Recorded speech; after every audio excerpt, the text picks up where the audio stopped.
Good evening, everybody. Yes, it's Deadman Walking 55 coming to you 17 minutes after 11 p.m. on the East Coast. Yeah, we're a bit late. Had some delays on my end getting started, and we're working some things out on our side with the things. And wow, my God. I mean, I was frustrated earlier this evening. I thought it would get better. Oh, gosh. Oh, wow. Wow, you don't know what I sat through earlier. So anyway, let me bring in two of the great guys around that hang out with me and stuff like this. So hey, let's oh gosh, bring it. I'm sorry, these guys are great. I just can't do big introductions after what I witnessed tonight. It's JT Kirk and the great Hungry Boy. Hey guys. Hello. Hail and damn it, Mark. Damn it, Mark. Yeah, Yes. yeah, it's a weird day. I don't know what's going on. Some planets out of alignment, some hooby jooby stuff. I got no idea, but I'm kind of grateful for no big intro. So you guys just start. It's a Oh, weird day. it. Oh, I don't know how to describe what I watched, and I tried. I will try to. I don't know. I don't even know if there was anything worth spoiling. Anyway, but let Did me say you did hi. you go see? Well, I won't spoil it. Okay, well, let me say hi to the chat, especially Mm. since it's late.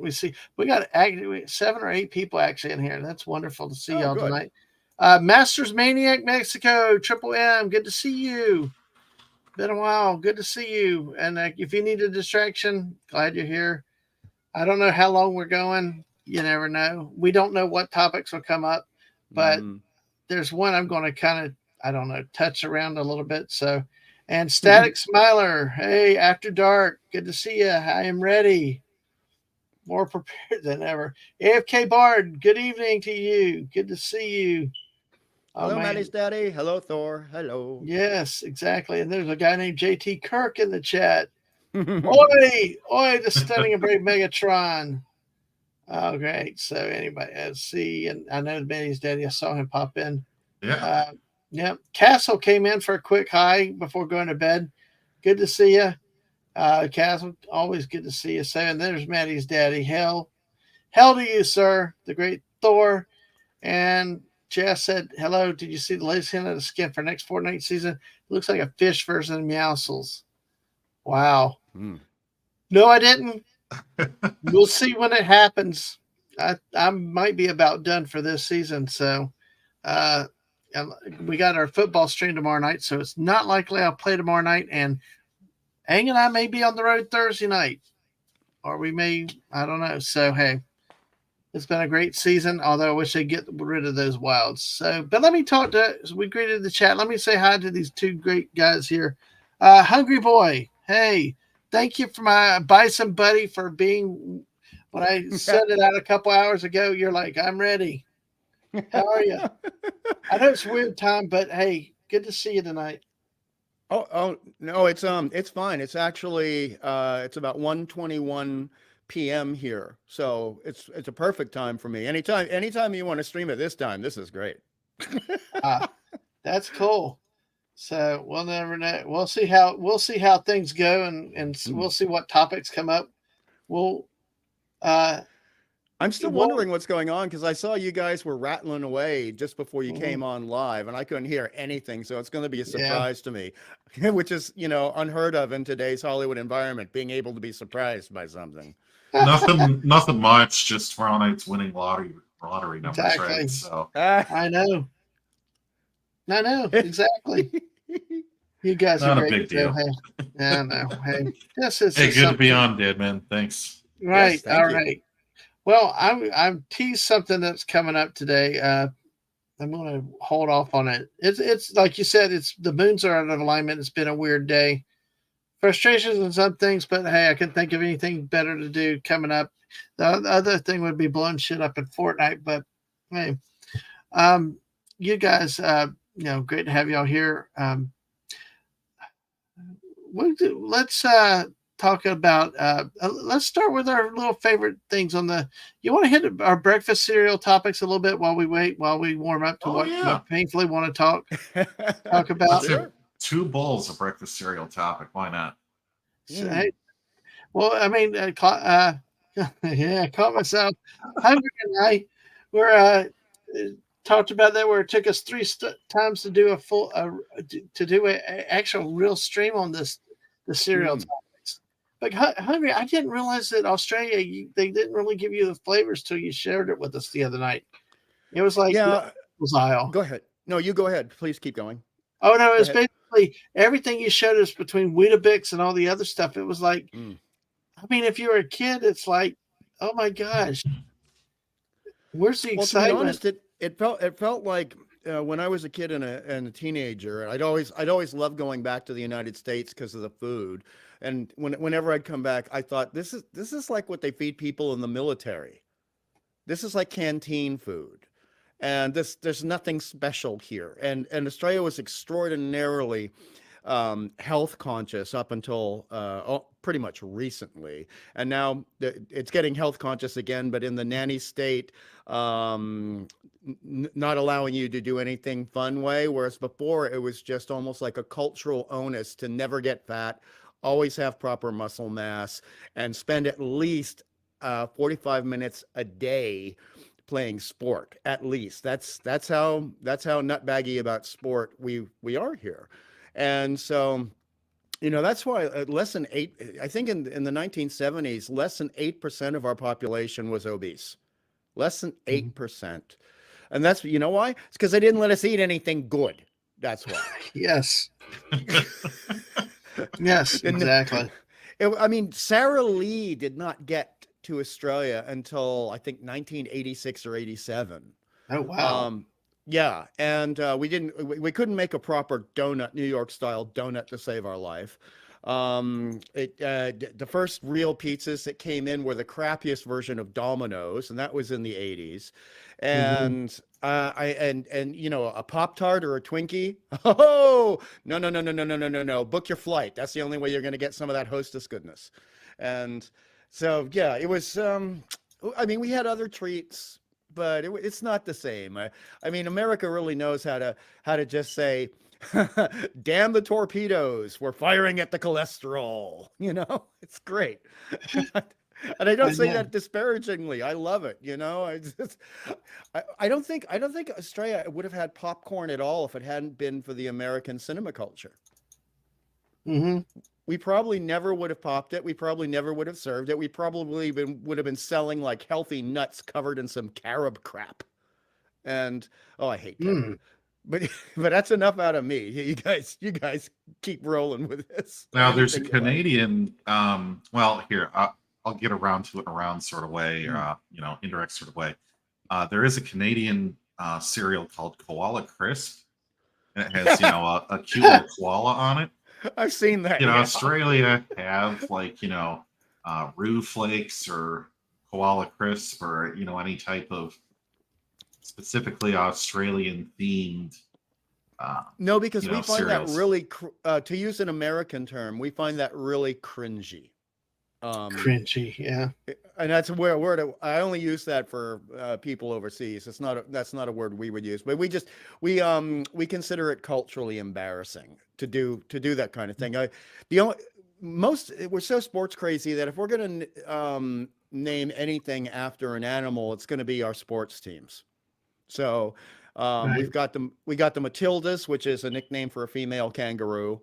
Mhm. We have the Roosters. We've got the Parramatta Eels. We got the St. George Dragons, which is technically an animal. But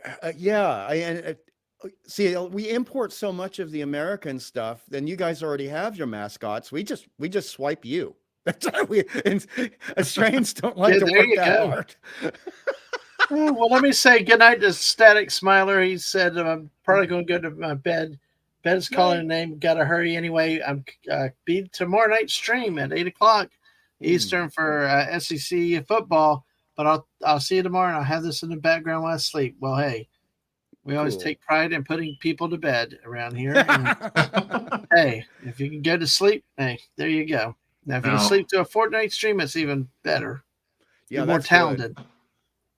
Now, Hungry Boy, if Australia's back on a health craze and you're trying to import something American food related, you could always import the fighting okra. Oh Oh, gosh. ugh, I've had Because it. okra's Oh, very healthy for you, and it's an American It's a real mascot. mascot. Did you actually see that episode, Hungry? Were you around for that one? yes, it was Okay. painful. Uh, Nothing says American sports like bad mascots. There really is. Right. You know, Oh, there The were cringe- some nightmarish visions in that stream that you shared with us. oh yeah, boy, they were they yeah, boy, were they very nightmarish. So absolutely. I tell you, it was. I don't know. I think the French pickler. Somebody called it the French pickler, but for North Carolina, that was probably the one that I thought was the creepiest. Well, with especially the art brush. considering what the name is like, French pickler versus French something else, Ickler. I mean, Yeah. that's kind of a rude name. It's kind of not Yeah. PG-13. No, it's not. But it was one of the younger people that actually said it. That's what's so funny with it. But it's amazing just how bad the mascots can be. Yeah. It really was, really stunning to see how bad they could be. You don't think they could be any worse, and then all of a sudden they get worse, Mm. and it's just amazing. So, do y'all have any cringy mascots down there where y'all are? I mean, I know Not- you said the animals, but I mean, any really We're bad quite mascots? lucky. I mean, I would say give it time because it's probably in the next couple of years. Millennials, not Gen Y, millennials. There's Mhm. they're a subset of Gen Y, just like Slackers were a subset of Gen X.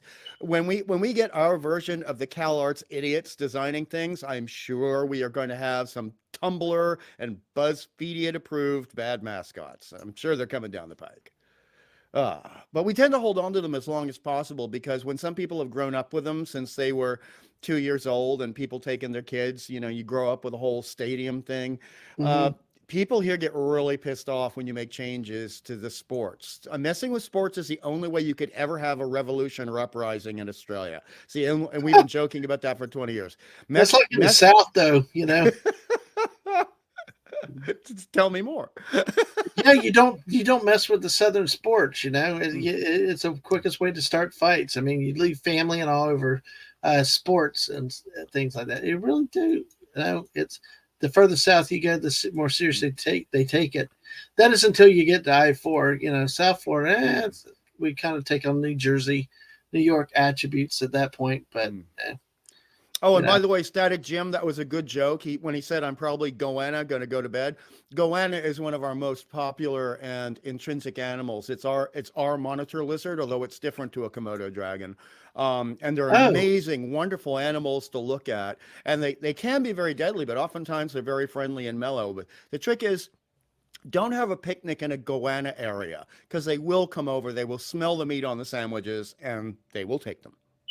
Wow. And some of them, from nose to tail, some of them are over 10 feet long. And a head the size of at least 2 adult male fists. So they got a good bite, and the tail can actually slice off bark from a tree. Wow. Yeah, so you don't want that tail hitting you at high speed. It'll get you to the bone. So goannas, I appreciate Static Smiler Jim saying that because goannas are some of my favorite animals. They're really gorgeous to look at. Now, Yeah. what's so particularly deadly? Is it the bite with like venom, or do they have some kind of poison in their saliva, or? Oh, they can just tear meat off the bone quite easily. But the Okay. tail, the thing is, if the tail hits you, it can slice a footballer's thigh, all the way down to the bone, and so you can bleed out pretty quickly from a bad situation. Ooh, But they also have okay. these talons because they're not limited to being ground dwelling. They often go up on trees and they will sleep in trees. And so they can climb 20 feet up using their talons, which look very much like eagle talons. So if the teeth don't get you, the talons will get you. If the talons don't get you, the tail will get you. So, Wonderful. but they're pretty mellow compared to other things. It's the crocs you got to worry about up here. Yeah. Sorry, down here. Oh my gosh. Yes, crocs. Well, you got crocs, we got gators. Mm. There are differences that a lot of people don't realize. Oh, Yeah. yeah. Crocodiles, Croc- especially the Nile variety, are much, much, much larger. Mhm. Mm. They have the narrower snout than the gators. The gators have a flatter, wider Mhm. snout, and I think the crocodiles are considered more I guess active, more a little more aggressive than a lot of your gators. Much, because the crocs here have a slightly higher metabolism, and so they Mhm. can do a burst of speed of up to 25 miles an hour when they want to, and so they lie in wait, and suddenly they will just quicker than a car. They'll be across the street if the street's near their habitat, and they will take down an animal or a person. And they sit there, like gators. They sit there with their eyes just barely above the water. Just Mhm. there's just you just see two eyes and two nostrils if you're smart enough to look for it. But we've had I hate to say this, we've had dumbass hippies go and try to commune with them and come back with one less limb. You know. They came back. Oh my gosh, it's something. You know what is amazing? You two guys, thank y'all for coming in. We already hit 11 likes. Oh, good. Oh, nice. I mean, we're only we got 9 people watching, and we're only 15 minutes into this. You would have had 15 likes if I wasn't here. I don't know. Oh. They love you hungry. They love you hungry. So, Thank you. but yeah, I'm sorry to have to say that. But yeah, we jumped from breakfast cereal to the Gators and Crocs. So I know this is going to be a rip roaring time for as long as we go. So because we're already bouncing all over the place. Aesthetically, I prefer the gator. I mean, as an artist, I like the look of a gator more than the croc. In terms of patriotism, I got to go with the croc. Right. But That's the a thing croc. is, I'm just kidding. Sorry. yeah, it's a croc. Liking gators is a croc. Oh, That's yes. funny, but the gator, I like the shape of the gator's head because it looks more like a dinosaur than a crocodile. And I was a dinosaur kid and a monster kid, so anything that looked like it came out of a monster movie, I was on that team. Yep. Yep. No, I got you. I understand. JT Kirk, did you care between Gators, Crocs? I mean, I was born in Florida, so I have to pick Gators. Go Gators, There's- University of Florida. Yeah, Oh. yeah. Now there are some Look what Jeff crocodiles. says about Australia, though, where most of the Oh. animals and plants want to kill you. That is definitely true. Oh, the funny thing is, the 3 I've nearly died in Australia 6 times, and 3 of those times was from wild acacia and my allergies to that. So yeah, the plants will kill you. Oh, wow. Yeah, if you get allergic, not chronic allergic asthma, you want to stay away from wild acacia. It does people in.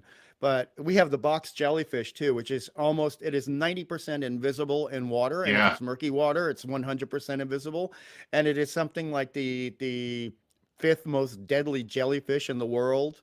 And if you actually have a weak nervous system or weak cardio, if you don't basically have the heart of a runner or an athlete, getting stung by that most likely will kill you because the pain is so intense it sends you into cardiac arrest.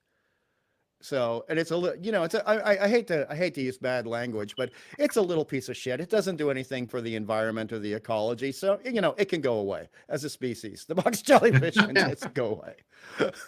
At least gators and crocs do something. They serve a purpose in the hierarchy of animal life. The box jellyfish is just it's a jackhole. It's just a jackhole piece of crap. Oh, and then we have, oh God, the funnel web spider, nastiest critter in the world. It is one of the few spiders that will cross the floor 7 feet just to bite you, even though you were the size of Godzilla compared to it. Ugh. Wow. Rotten little And bastards. how poisonous are they? Venomous? If you are a teenager or younger, yeah, it can take you out. If you're a strong male, most strong males can survive a funnel web bite. Strong women too, if they're athletic and they're in good shape. But if you're They've not been in in a good, Disney movie. Pardon? That's the key piece. They have to be in a Disney movie. Yeah. Oh yeah. Well, the girl boss is always going to survive. We know that. Right. But the situation is that the funnel web spider is actually one of the surviving prehistoric forms of spiders. There's like old world spiders and new world, and the old world spiders are designed in the way they basically were ever since the times of the Tyrannosaurus Rex. And sometimes, if they were so good at killing and being mean, they barely changed at all in over 70 million years, and that's the funnel web spider. So it's basically just a nasty piece of business going back to when dinosaurs literally ruled the world. And they're ugly as sin and very frightening, and they rear up and show their fangs, and they don't even have the decency to have any hair on them. You know, they don't even bother to cover. They don't even bother to cover up. They're ugly. If you're ugly, you need to cover up. Now, Hi, Dead Man, Wade. Hi, Wade. the Hi, Wade. you know, I am Stay around, Alex- Wade. Stay around. Uh-oh. I was guessing that's what Yes. was upsetting you. Yes. Anyway, sorry, JT. What were you going No to say? problem. I didn't realize you were doing that. My fault. But you know, alligators I have to pick, but I do love this one type of crocodile, and I'll probably mispronounce it. But it's a gharial out of India. And they have this they look goofy as hell. They have kind of bug eyes in the front, and they have a very narrow, long, thin snout for catching fish. But it's like if you were to have two rulers snapping themselves together, or like a meter stick, yardstick kind of a thing. They just look goofy, and they do their thing, but they're, you know, of course, quite endangered now through habitat destruction. But so what kind of gator is it again? it's a gharial or needle-nosed crocodile. How do you spell the first? Sure. It is Gharial. Let's put that in chat.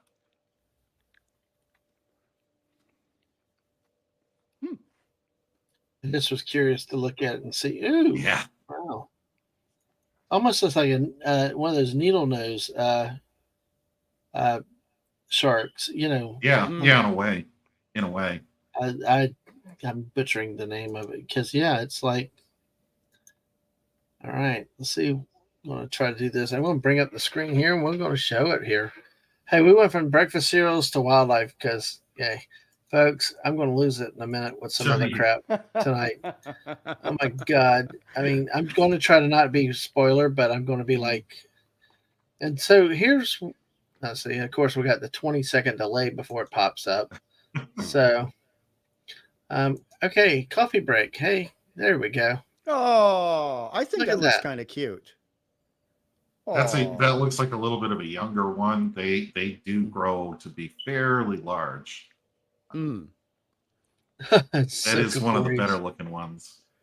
It also looks very prehistoric, which again I like. Yes. And there used to be these really wonky, completely inaccurate drawings done in from the 1860s to about 1902 of what people imagine some of these prehistoric beasts look like. And that one, I swear to God, some of the artists were just swiping the gharial and just using that as a basis, because it looks exactly like some of the most. I mean. As a kid, I wish the dinosaurs really looked like some of these wackadoodle engravings from the 1800s, because they look like nightmare monsters out of Japan, the rubber suit kind, the good right. kind. There you go. Yeah, the eyes on that thing are just hilarious to me. That's really neat, though. I mean, they will bite. That's for sure. I mean, you don't want to get close to one. You know, I'm not encouraging that at all. No, definitely don't do that. Yeah, it's like get the bison and all the wildlife like about Yellowstone. Do not get near them. Yeah, exactly. I just like these because, you know, a lot of the different species of crocodile, they look so similar to the untrained eye, which mine pretty much is. And so when they look different and unique, I just find that cool. Well, one of the go ahead. I'll shut up. I mean, that was just interesting to see that. I've heard, I've Mm. seen the pictures of them before. I didn't know that was the name though. But go ahead, Hungry Boy. Well, the two ways that we were always taught here to distinguish between the Crocs and the Gators is number one, the Gator has got a thicker, wider head. The Croc's head Mhm. is always slender compared to the Gator, but also the armor ridges on the back of the Gator are, if you look at them, are a completely different pattern to that on a Croc. So you look for the ridges on one or the other, and then you can tell the difference between them. But for me, it's that big, meaty bulldog reptile head on the Gator that always makes it stand out, and it's more fun to look at, quite frankly. Yep, I got you. Well, I hey, mean, I want some gamma rays to hit a Gator so it becomes a giant monster in a movie. That'd be great. oh yeah, there you go. That would be awesome. Your next wave of kaiju movies. Yeah, Britain made their own kaiju movies, and America had they had a lot of giant bugs.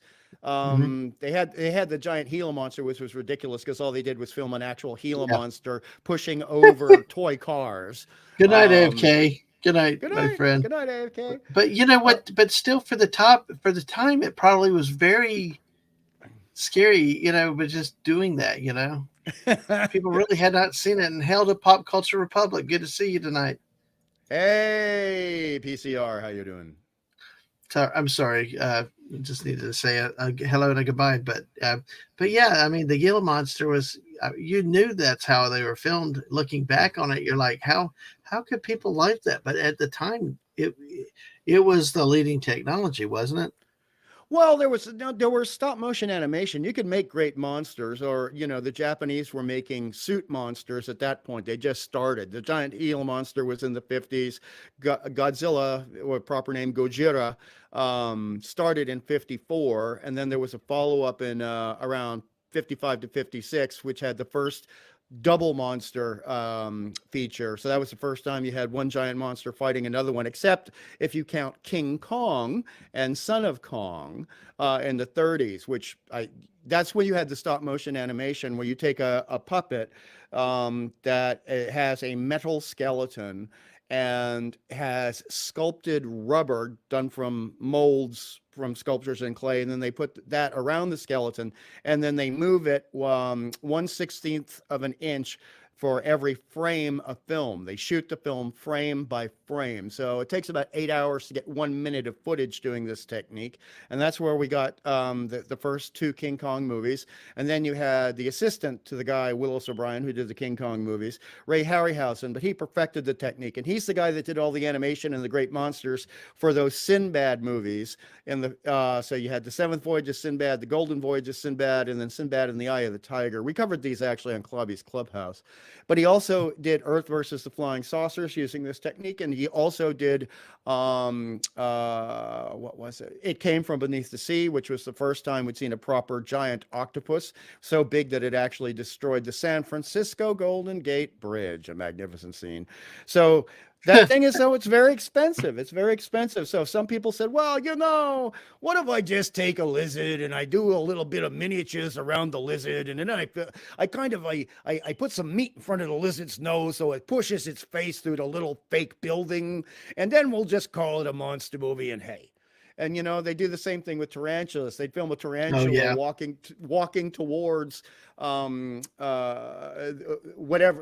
towards the camera or walking away from the camera, and that would be against a black screen. And then they'd film what they wanted it to be walking towards or behind on separate film, and it was called the lumograph process. So you could, if the background was completely black, you could knock that out and then have a background behind it.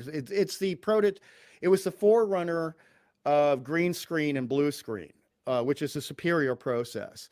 But the Luma process was pretty decent. That's also how we ended up getting The Amazing Colossal Man and Amazing Colossal Beast by Burt I. Gordon. He's the guy who also did Tarantula, one of my favorite giant bug movies. Whereas in Them, which was the first giant bug movie, they actually constructed what we now call animatronic ants that were 12 feet nose to tail. And that's what's very Mhm. expensive and very scary. And a lot of kids had a lot of nightmares in the 50s when they saw the movie Them. And that was the first time America ever said, oh, look, r- atomic radiation made something big. And that's why that film is very dear to people's hearts. And it's not a cheap movie, and it made a lot of money. Made a lot of money. Well, yeah, the studio definitely would be happy for that. Anytime you make money, hey, that's cool. Although we Oh, keep hearing about certain studios losing money, and yet they still keep making the same crap again and again and again. because they're hiring the Which, wrong people. It's a oh hiring. my gosh, I I just watched something tonight that is on the level of The Village. Mm. It actually There's a Village too. You, no Village 2 Electric Boulevard. No, and actually, I think this time it's worse than The Village.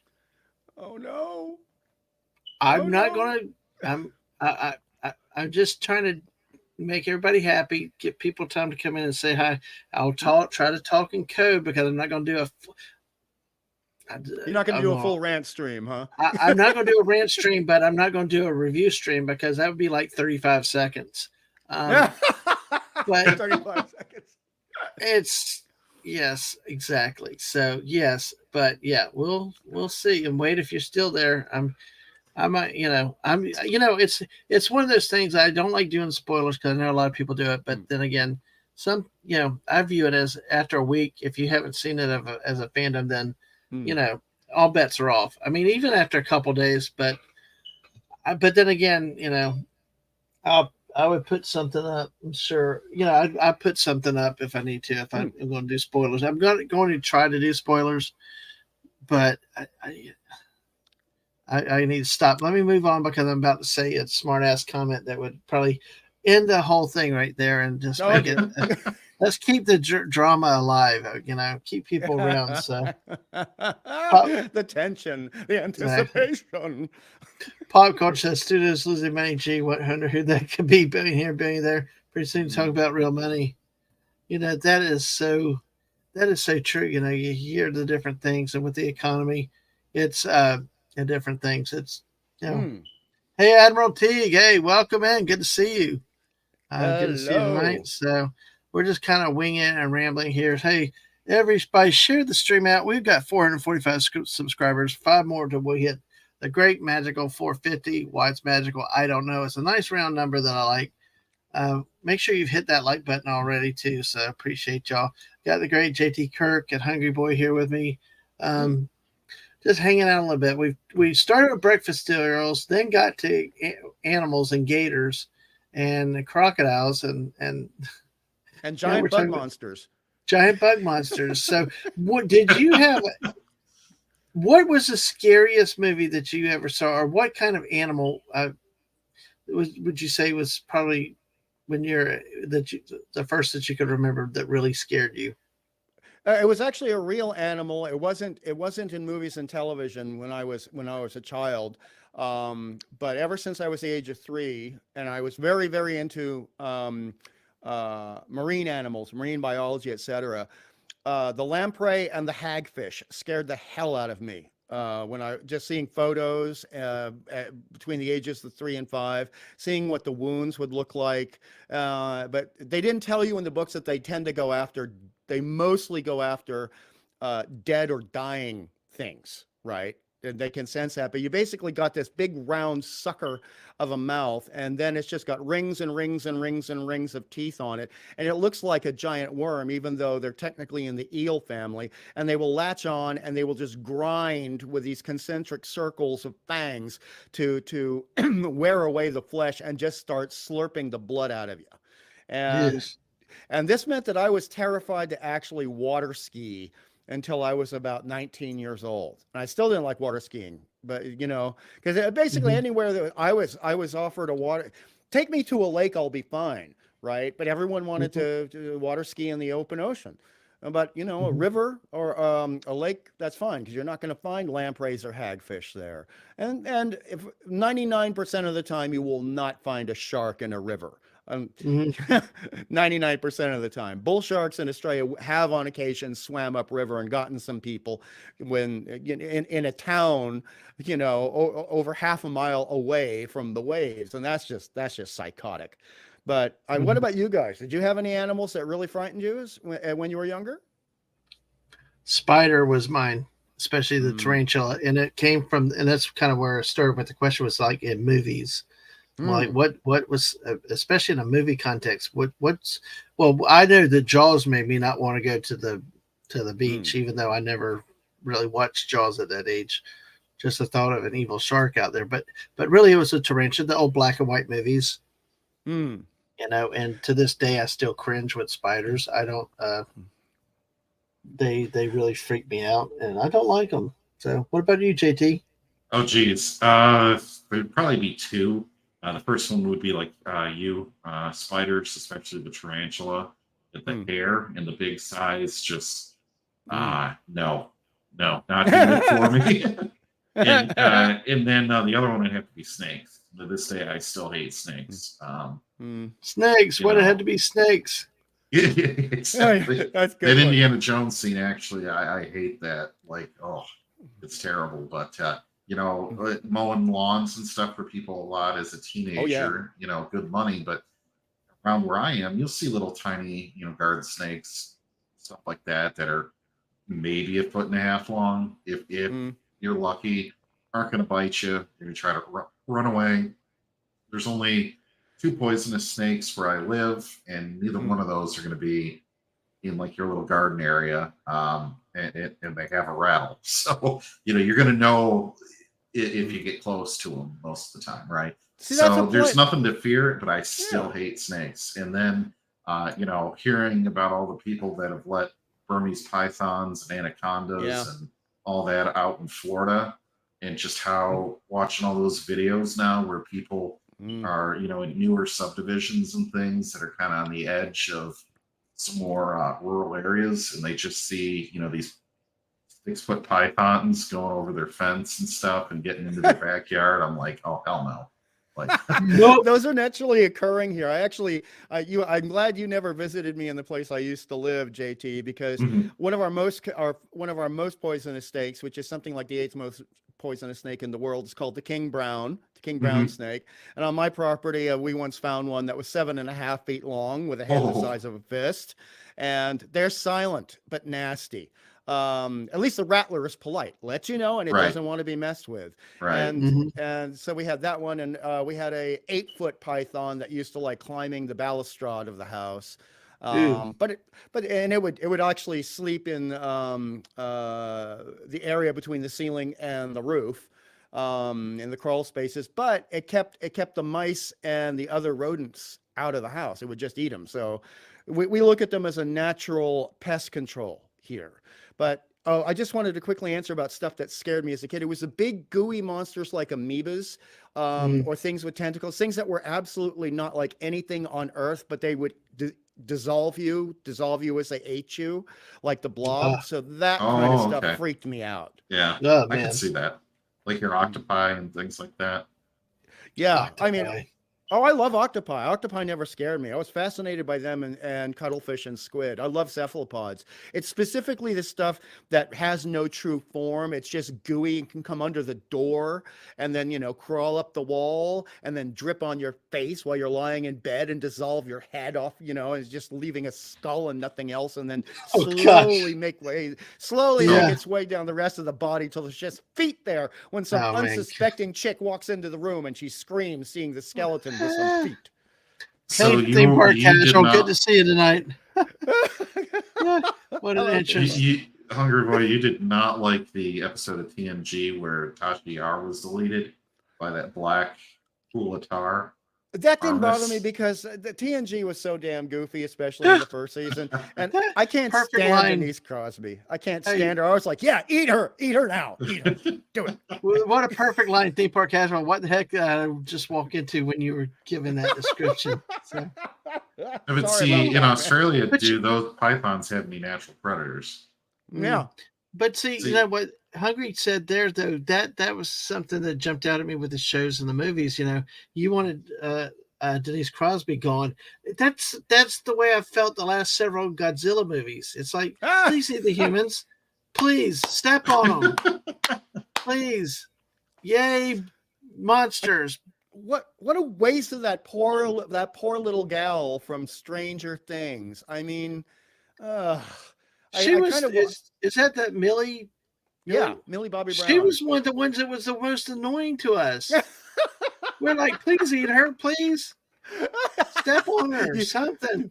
There's no way Hollywood would allow a giant monster to eat a little tiny girl boss. That is never going to happen. Oh my God, that is girl never going to boss. happen. That reminds me of something I watched tonight, and they referred to 3 female characters as girl bosses, and it was like there was very little bossing going around. But hey, I'll stop there. So,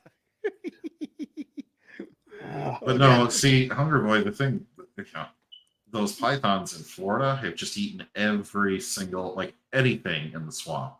No, or yeah. bayou or any of those areas, like the no natural predator. Yeah, the Everglades hare, a lot of those small like squirrels or just small mammals, right? Small birds, just those populations are completely devastated to the point where the only place they're really still alive is in suburbs, and then that's when the snakes head into the suburbs to see what they can eat. You said in Australia they do have natural predators, or? Oh yeah. Oh well, I mean, if a goanna gets a chance at a python, sorry, bye python, goodbye, and they will eat the whole damn thing. Wow. So yeah, also we have a kind of an owl. It's like slightly. It's like a second cousin to an owl, but it looks like an owl. It's called the tawny frogmouth, if you want to look up a picture of that. And it's fairly big. I mean, sometimes they stand a foot high, and their heads are like the size of a grapefruit. Ooh, and they're beautiful to look at, but they will take out, they'll take out a 5-foot snake, no problem. No problem. In fact, they like eating snakes. And so basically everything here has something else that will eat it. Everything. And it's oh boy, I sometimes we make slightly irreverent, impious jokes here, like, God created Australia on April 1st. We say things like that. Oh, jeez. The tawny frog looks adorable, I'm not gonna lie. Yeah. But it probably would wreck me in 2 seconds. Oh, I had one fly down and just land at my feet and stare at me. And they also, when you're looking at them standing, you don't realize how big their wingspan is. So when they swoop down to look at you, you're like, oh, and that, I mean, it freaked me the hell out. But then I was struck by how cute it was and how wise and intelligent looking it was. And I said, well, thank you for visiting. I hope you're having a nice evening. And it cocked its head at me and flew right back up to the telephone wire about 20 feet away. And it just kept staring at me the whole night. But it felt more like it was hanging out. It wasn't a threatening feeling. It was kind of like, it just felt let like, me hang out. Hey. Yeah, a block party, except only 2 people. So it's fine. Very cool. Oh, that's awesome. But hey, folks, we've gone from cereal to wildlife to all kinds of stuff. And within the context of the movies, like I had mentioned in terms of animals, we still can't forget. Let me change the question a little bit, just very slightly. What is the first movie television thing that freaked you out or that's, really scared you? Obviously, mine, Hungry Boy, was just the Zuni doll from Trilogy of Terror. That was amazing, and we did a whole show on that. But it's simplicity, but still very eerie, very not graphic, but very eerie, very chilling. Obviously, it stuck with you. But is there anything like, what's the earliest recollection you have on, not necessarily animal, but a creepiest thing that you saw? It's very goofy, and it doesn't sound like me, Mr. Horror Movie, Mr. Monster Guy. You're going to laugh at this because it's but when you're only 3.5 years old and something's on television and it's an old black and white movie with all the creepy music, etc., a lot of that stuff overcomes how bad the special effects are. Right. So the movie is from the 50s, and it was totally destroyed by MST3K, Mystery Science Theater 3000, and the Mhm. film was called The Screaming Skull, and it did scream. And Whoa. but there was this creepy moment where, and this is where as a little kid I was trying to figure out how to change the channel on the television. There was this creepy moment where you could hear something in a cupboard, and the main chick who is being driven crazy by someone for an inheritance, and they're pretending that there is a ghost skull in the house, but what they don't know is there really is a ghost skull in the house. And so she opens up this cupboard, this dark cupboard, and is reaching around trying to figure out what's going on. And suddenly she makes a startled noise and pulls back her hand, and there are these like teeth marks going down her hand where they use chocolate syrup for blood. And as a 3.5-year-old, and also hearing the skull scream and occasionally seeing it, the moment I saw the skull scream and I realized that it bit her in the wardrobe, no, I was out of there. I didn't know how to change the channel, but I knew how to turn the damn TV off. So Yeah, quickest thing to do sometime. Yeah. didn't JT, you sleep all got, night. I don't blame you. I wouldn't either. Oh, JT, geez. any- Both of them would be in the year 1993. I was still in elementary school at that point. Don't ask me which grade because I'd have to get the slide rule Wow, you're out here. that. Wow, you're. Oh yeah, wow, I'm you're from really the young. 80s. I'm from the 80s. Yeah. Wow, I'm an old So- fart. Nonsense. All right, man. Nonsense. That's okay. So it would either be, I don't know which one came first, but it would either be Jurassic Park or Hocus Pocus. Those so- three witches would scare me any day. Oh, I if think that you're would be like Hocus what, like Pocus. 7 or 8 years old, Mm. Hocus Pocus is just going to scare the absolute shit out of you. Mm. I mean, Mm. you probably are going to actually need to change your underwear. As an adult, you're like, whatever, this is cheesy. But I just remember, okay, they spoilers on Hocus Pocus, right? The scene where they get them into the furnace, and you're Ooh, like, yeah. oh, okay, we're going to take care of this once and for all, and they don't. I was like, how are you going to get rid of them? There's no way you can get rid of these creatures. Like they're going to come for you, right? They're invincible and they're evil. So that that just scared me. Did you ever see The Witches from 1990 with Angelica Houston? Jeez. Because I gotta look it up really real quick. It's a The Roald Dahl Witches. film. It's based off the book The Witches, and it was fairly accurate to the book. But when they actually show what the witches look like when they shed their human disguise, holy crap! I'm glad I never saw that as a toddler. Did they do this on Red Letter Media? This movie looks really familiar. They might have. They might have. Okay. But so the other one, which I don't know chronologically which one I saw first, was definitely Jurassic Park. Because, and I don't know if I've shared this story here before or not, but the T-Rex and all of that is plenty yeah. scary when you're a little kid, right? Yeah. And most of that movie, the Raptors not quite so much, but the T-Rex really scared me. Well, my bedroom was up on the second floor in the corner of the house, right? So I had 2 windows, and we're right on the bend in the road. So you always see light kind of come across, through the cracks of the blinds and everything.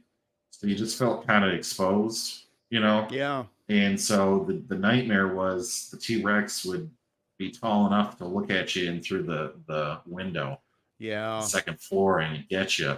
And then in Jurassic Park 2, several years later, what happened? Right. I mean, this brings up the T-Rex this- is the Gojira, and it Oh, does yeah. that to a little kid.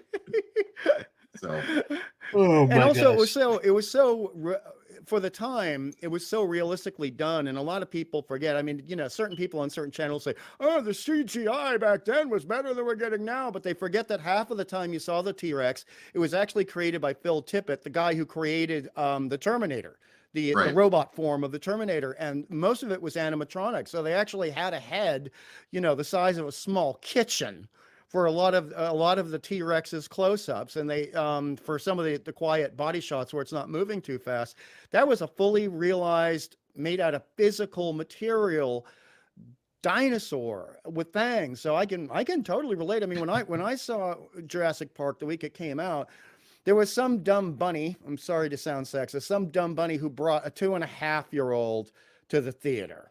Oh yeah. And, Oh, that kid was in tears by the time we were about an hour and 10 minutes into the film. Yeah. In tears. I Yeah. don't know. I didn't know which one was more horrifying, the dinosaurs or her parenting. Well, I will But- tell you though, I that drives me crazy because there's one recently that somebody did something, but that was not the worst. The worst was an adult can't respect the theater themselves because I tell you what, when I watch I Am Legend, my mother-in-law beat the hell out of my knee. I mean, Oh, she was like jumping off because it was like the jump scares, the sudden dark. It was really effective. But then when the missus and I went, this lady 3 seats over from her kept laughing the whole time, no. and it's Yeah. like maybe Yeah. if you were on the other side of the theater, you would have heard it, but being that close, and it was like just so frustrating because it ruined the experience. It truly that you need that silence, you need that death Yes. silence, and it just it was ruined. And hey, buddy Hepburn, good to see you. Howdy back Hello, to you. buddy. Howdy, buddy. now to be Hello. fair, I did see both of the movies I mentioned at home on VHS. Oh, So okay. Didn't it realize was that. not a movie theater trauma event, right? Like you could stop the movie if the kid was getting too scared, kind of a thing. Yeah, but in a Um, way, that's for you. That would be scarier if you're under the age of 7, because then you're totally just focused on the movie. The parents or you might have the lights down, so it can be totally intense. And unless you choose to stop the movie at that moment, you never know when you're going to actually get scared. Sometimes you can feel it Mhm. coming up, but I mean, a lot of the scariest moments watching a film are when you're at home. And I mean, some of the films that really got to me are like that. But this two of the scariest films I saw when I was 14. They both came out the same year, 1982. John Carpenter's The Thing and Poltergeist. The original Poltergeist, not the crappy ass remake that needs to just be burned and Hey. then turned into dust. Hey, let's do something real quick. But hold that thought. Let me say, I said, Buddy Hepburn, what's the topic? Well, this is like typical late night stuff with Hungry Boy around and JT Kirk. We're using the Force. We're letting the Force go. And I am going to be on the very damn dark side before we're done. Oh. I was going to say the topic for tonight is breakfast cereal. So we're talking about things that scared us in movies. And then, well, we went. Don't forget, we got to real life animals, and now we're in scary movies. So, but hey, Masters is saying, "Oh my God, we have Cap and Hungry Boy on one stream. Is that a remake of Trouble with Tribbles?" That's very kind of you and very funny. Thank you. Thank you, That's awesome. MMM. Thank All you. right, so guys, help me with this real quick. What is this scariest movie? I'm going to start a poll. I mean, I should have done it earlier. We already got 16 likes. Y'all hit that like button. Get your friends to come in. Let's get to 450 when we can. What is the scariest movie that you've seen?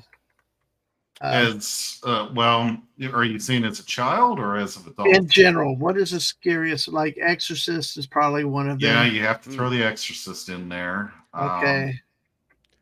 You have to have a jump scare movie, What do you think? horror movie. I think I Am Legend was scary, and I mean for me, but Saw 1. Mm. Or There's just actually 3 Saw. versions of that film. So it actually comes from a classic horror novella that's very beloved. And so you had The Last Man on Earth with Vincent Price. I think that was around 1960 or 61. Then you had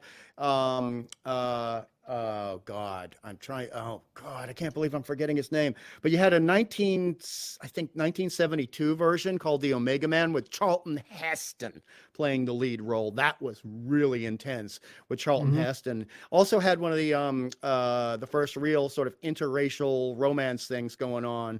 It was after Uhura, okay? It was after Star Trek and other stuff, but then you had I Am Legend. So I'd already seen both versions of the film before I saw that one, but I thought it was pretty well done. I was impressed with it overall, but it didn't actually scare me. okay. Well, let's take it out then.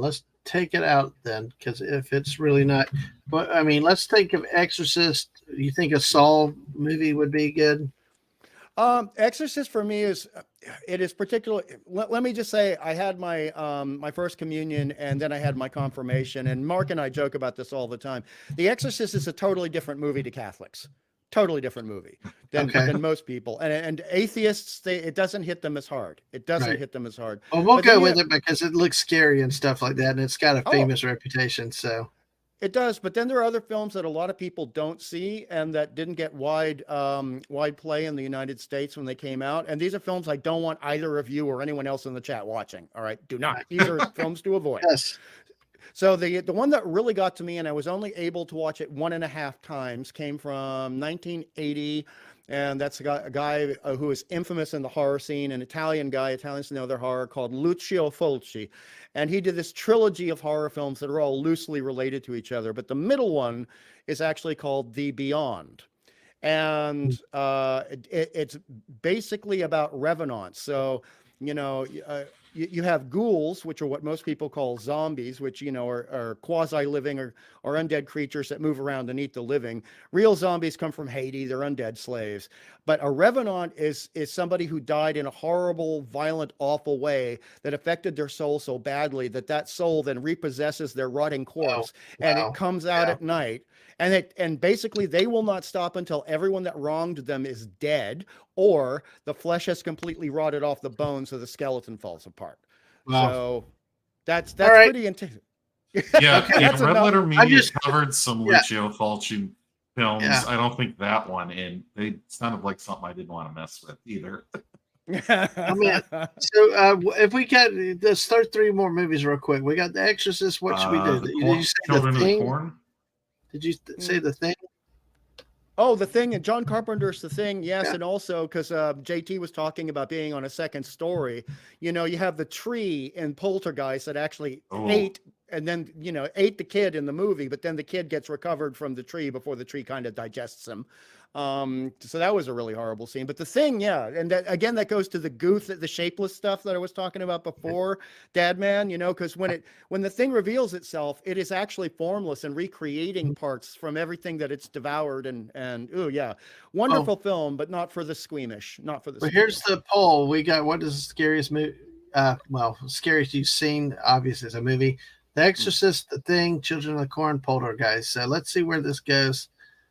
Just doing a real quick thing. Let's see if I remember to give the final results. So MMM's got And- some really good taste here. I'm not interrupting so much. I just No, want to no, commend him so- on his good taste, because he clearly knows his stuff, and I've seen him talk about this stuff on other Buddy streams. He Hepburn knows his said- horror.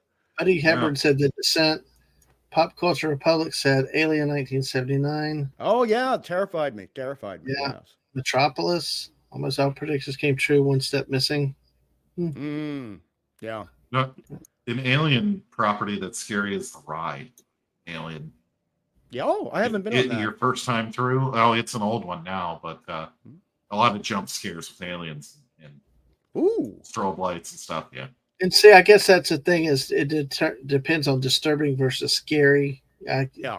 I guess words make a difference with it. So all right. So And scary can be two things. I mean, you can be terrified of a T-Rex coming at you, but that may not necessarily be horror. Like, horror gives you that sick, queasy feeling in your stomach. So, you know, you're checking on in a movie, someone's checking on a relative, and they pull back the covers, and suddenly you see that they're like bone white with some yellow around the eyes and bleeding from the eyes and nostrils, and their pupils have turned into like little. Oh, don't even want to think about some of those scenes. But you know, when you see a loved one being affected so badly in some way, and then they're going to come after you, I always find that particularly horrific. And MMM also mentions Suspiria. I think he's talking about the 77 one, but I'll tell you, there was a remake that came out a couple of years ago.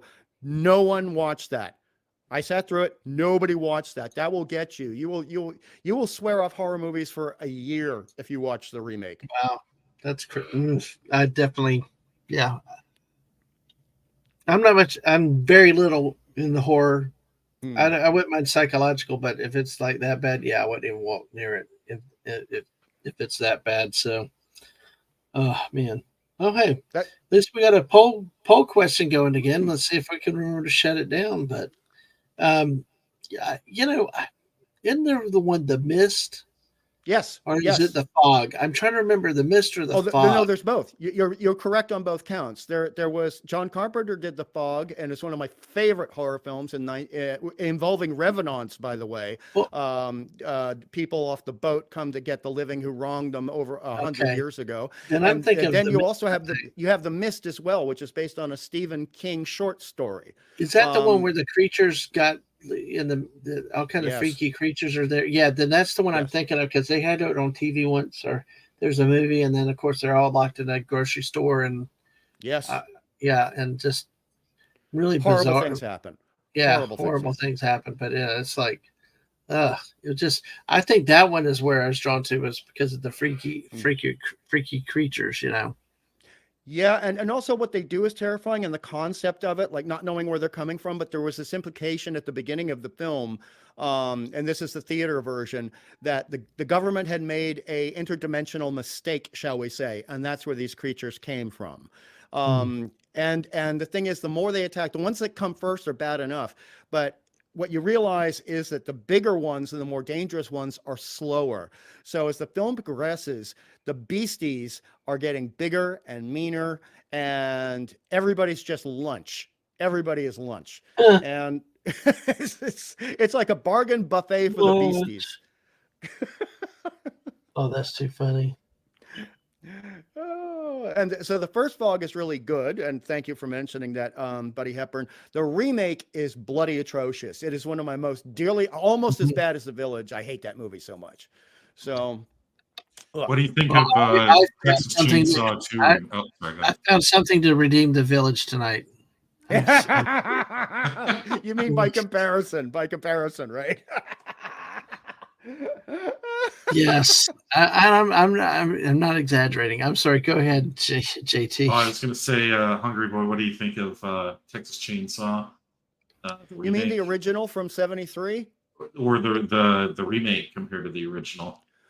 I think I've only seen about 45 minutes of the remake, and then I decided to do something else. Okay, fair enough.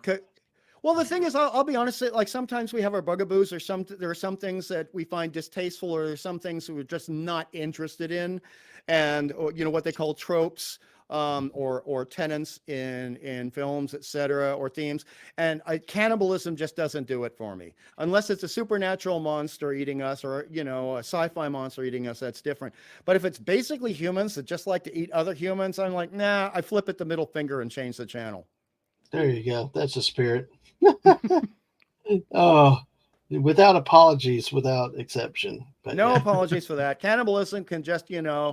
cannibalism can go where most of modern Star Wars needs to go, into the trash compactor. Well, okay. Well, We had a monster in the trash compactor, remember? Back in no, I know 77. the Dianoga. I know. I'm laughing because I'm trying to not spoil the reveal too soon because I want to keep everybody here a little bit longer. Exactly. The thing I did like about the remake was it had Jessica Biel in it, so Oh, well, that's I can understand that. I will watch certain things because of actors and actresses, it depends. Sometimes Mhm. it's, shall we say, in code PG-13, romantic inclinations. That's a nice way to put it. Okay. But then, a lot of times I will watch something just because it's got a great character I actor just in it. Go ahead, Dad. I'm sorry, I'm breathing. I'm sorry. I didn't mean to exhale. I'm going to have to respond and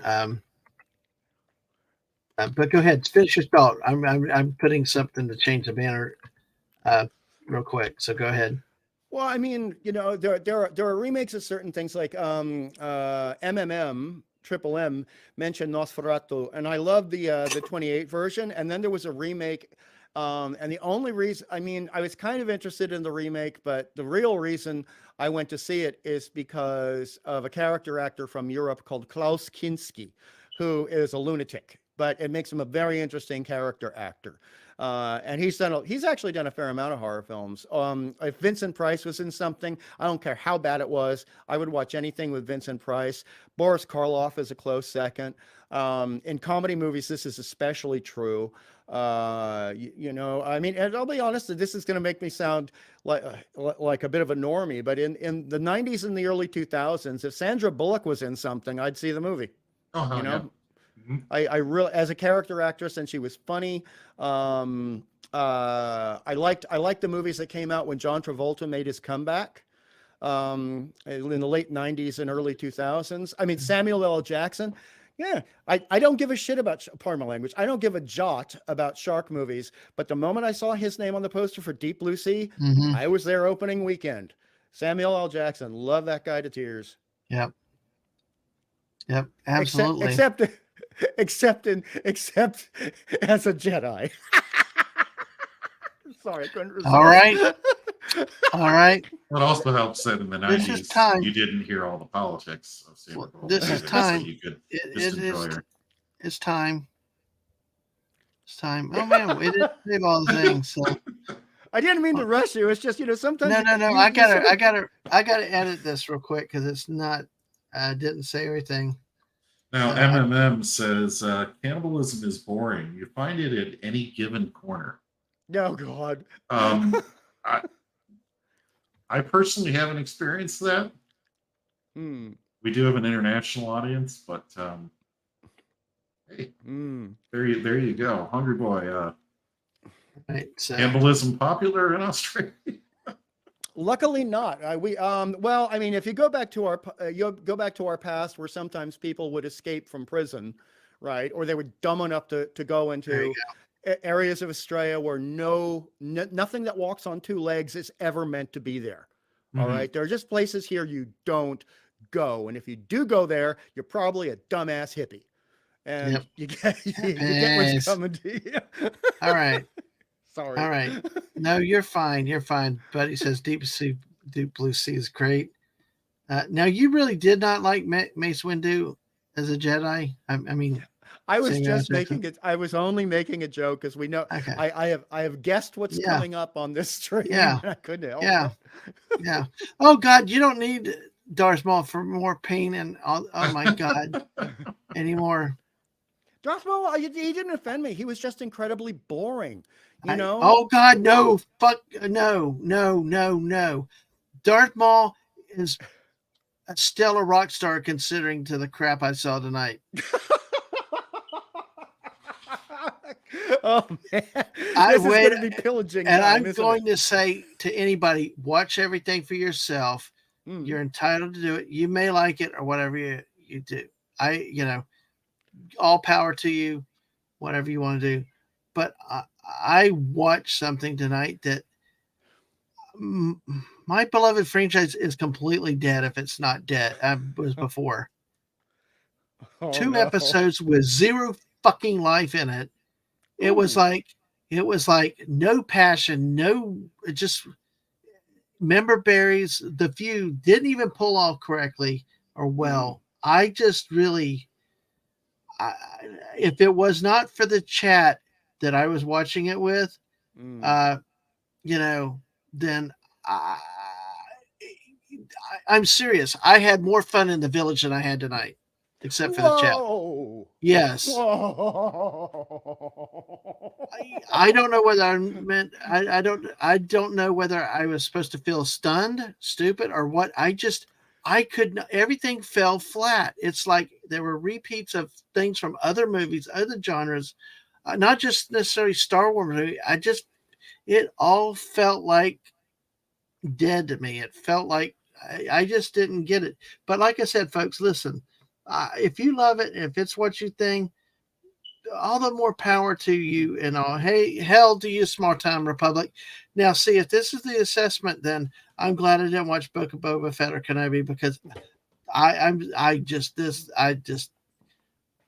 I just can't. And truly, I really wanted to like this. I really wanted to go in. I'm trying to not really do spoilers. I'm trying to keep it general, but in case I say the wrong thing, just so that everybody's warned, and and a buddy, I think if you're talking about tonight's episode, that's awesome. That's wonderful. For any of all y'all, just at Hera, Mrs. Cast, yeah, that's one of the things that we were talking about. I know that Ahsoka had reasons to be dark and disgruntled, but this was just and I was just so dead. I mean, the music was dead. The little bit of fighting you got was dead. It just was. I don't know. Um, yeah. So that's another thing that's right there. How can somebody that did not become a Jedi actually walked away could train anybody else? I mean, you're just a lightsaber guy. Maybe that's what they're going to do is just lightsaber schooling. I don't know, but I don't know. No, But then again, apparently she picked it up. You know, if you watch it, there's a thing where she gets the saber, and it's almost like lightsabers just laying around these days, and it just there's so much that I had a problem with that I could not. It just seemed unbelievable, and it just was really convenient a lot of times with a lot of stuff that I saw, and it, you know. But go ahead, JT. I was going to say I was just checking out the RT scores for this. The critics give it an 86% positive, which somehow is certified fresh. Now, they have much lower standard for what I would consider certified fresh, which is their top ranking, right? Now, the audience score is 92% with 250 plus ratings. You know, I'm not going to say that there's, well, legally, I won't say there's anything going on, but if you look at all the 5 stars and you look at their punctuation and the voice that they speak in, they're intelligent comments of a possibly artificial type. If you get my, we know what you mean. I really, honestly, please, folks, I went in trying to give it a chance. I really, really, truly did. But, you know, it just didn't feel like Star Wars. If you saw the opening credits, they ran faster than normal and did not use the normal old Star Wars font. And it was like, and I'm sorry. I'm stuck with the thing is that, and like I said, you've been warned that there are spoilers, but I think there's more than this here. Is they keep referring to Ahsoka as a former Jedi Knight. She walked away. Yeah, for a good reason. She had a reason, but she walked away. She was never a full Jedi Knight. And I'm sorry, I am still stuck with my franchise of something I grew up with. At least we have some respect to it and some loyalty. It just quit playing loot fast and loot with the truth. And I'm sorry. I know Rebels is good, and to people that encourage for Rebels stuff, I'm old. I don't have time to go and busy. I don't have time to go watch another show to watch another show like they've done with Marvel. The whole thing with Marvel that you got to watch all these shows to catch up to this movie. Good movies should not stand like that, and your iconic franchises should not have to be dependent on watching other shows. You can watch. You could even watch Empire without having seen the first one and actually make it a good movie. You know, I believe. I think even Jedi you could watch on its own and look at it as a standalone movie. But you should not have to. But look at what they've done with the Marvel franchises. If you some of the stuff they make all these references to, you don't know what the hell they're talking about unless you've watched either a TV show or the previous 3 movies. And on top of that, with Marvel, they've actually ruined. I know they're dirty words these days. The canon, the lore. I say the past professional history. I like using a very specific, non-wankety ass term, a non. Pop culture term. I grew up with Marvel comic books and I loved them. I preferred them to DC, and in many ways I still do. And I know a lot of what they're claiming these stories are to be, but anyone who read the comic books know that it's got nothing to do with any of it. They take maybe 10% out of a comic book run, and then they change everything else around it. And then, like you said, they create all this other stuff that you have to see in a linear fashion, I might add, of maybe 6 weeks of 2 hours a night trying to get through all of this crap just so you can watch whatever garbage they've tossed out the following week. And a lot of times they just completely, in a wholesale manner, destroy a character who has, like Namor. Most people don't realize Namor goes back to 1939. That's how old the character is. Wow. 1939, and he was a beloved American character, and he sold, literally speaking, these days Marvel is lucky to sell 16,000 of any given title. Namor was selling over 600,000 and sometimes a million. And then Wow. Jack Kirby and his buddy Joe Simon, they created Captain America around 1941, Hmm. and because Jack Kirby had actually served in World War II, and Captain America at one point during the Second World War was selling over 2 million copies every so often. And look what they've done. Look what they've done to poor old Cap. Look what they've done to our patriot buddy. And I might be an Australian, but I mean, I will stand and salute the American flag if Captain America is under it. Yeah. I feel that Yeah. way. So I get just as pissed off with the Marvel stuff as you're feeling with Star Wars. And Star Wars, for me, when you were talking and you were telling us of all this itemized list, and I love that you did that, of how wrong this Ashoka stuff is, it sounded exactly opposite to what I felt when I was in grade school in 1977 and I saw Star Wars. It was full of life. The music had vigor and passion. The colors were bright. You had a very strong female character who was only putting people down when they were actually doing something incompetent. She had a reason, and she had a reason for being snippy at Han Solo. And Han Solo had a reason for saying, who is this snotty ass little B word, in so many words. And they were well-written characters. The editing was great. The movement was great. The villains were great. And you felt totally at one with that universe and encased in that universe, even when you were being scared at certain moments as a kid, that initial Star Wars universe, and they didn't know it was going to be, a bunch of other movies. They didn't know the film was going to be such a hit. It was like the entire Star Wars verse was giving you a hug on a dark and gloomy night, that there was, it just was the most wonderful feeling in the world being in that theater. It's one of the few films I've seen more than 5 times in the theater. And to hear what you're saying has been done to it, it's beyond infuriating. It actually, one is filled with a sense of tragedy and loss. And I still, we got 10 people hanging out with us at 12:30 tonight. Hey, folks, thank y'all for that. I scared off 3 of them. I'm sorry. Was that many? Well, hey, hit that like button, subscribe. Let's get to 450 and follow us on Twitch side. But I have a question for you, and it might be hard to answer with only 2 episodes, but I ask it anyway of you. Okay. All right. So, the Mandalorian's the side character on his own show now. And, Obi-Wan was basically, if they had done more, would have been the side character on his own show. And, gosh, what other Star Wars shows are there out there? The pamphlet of Boba Fett.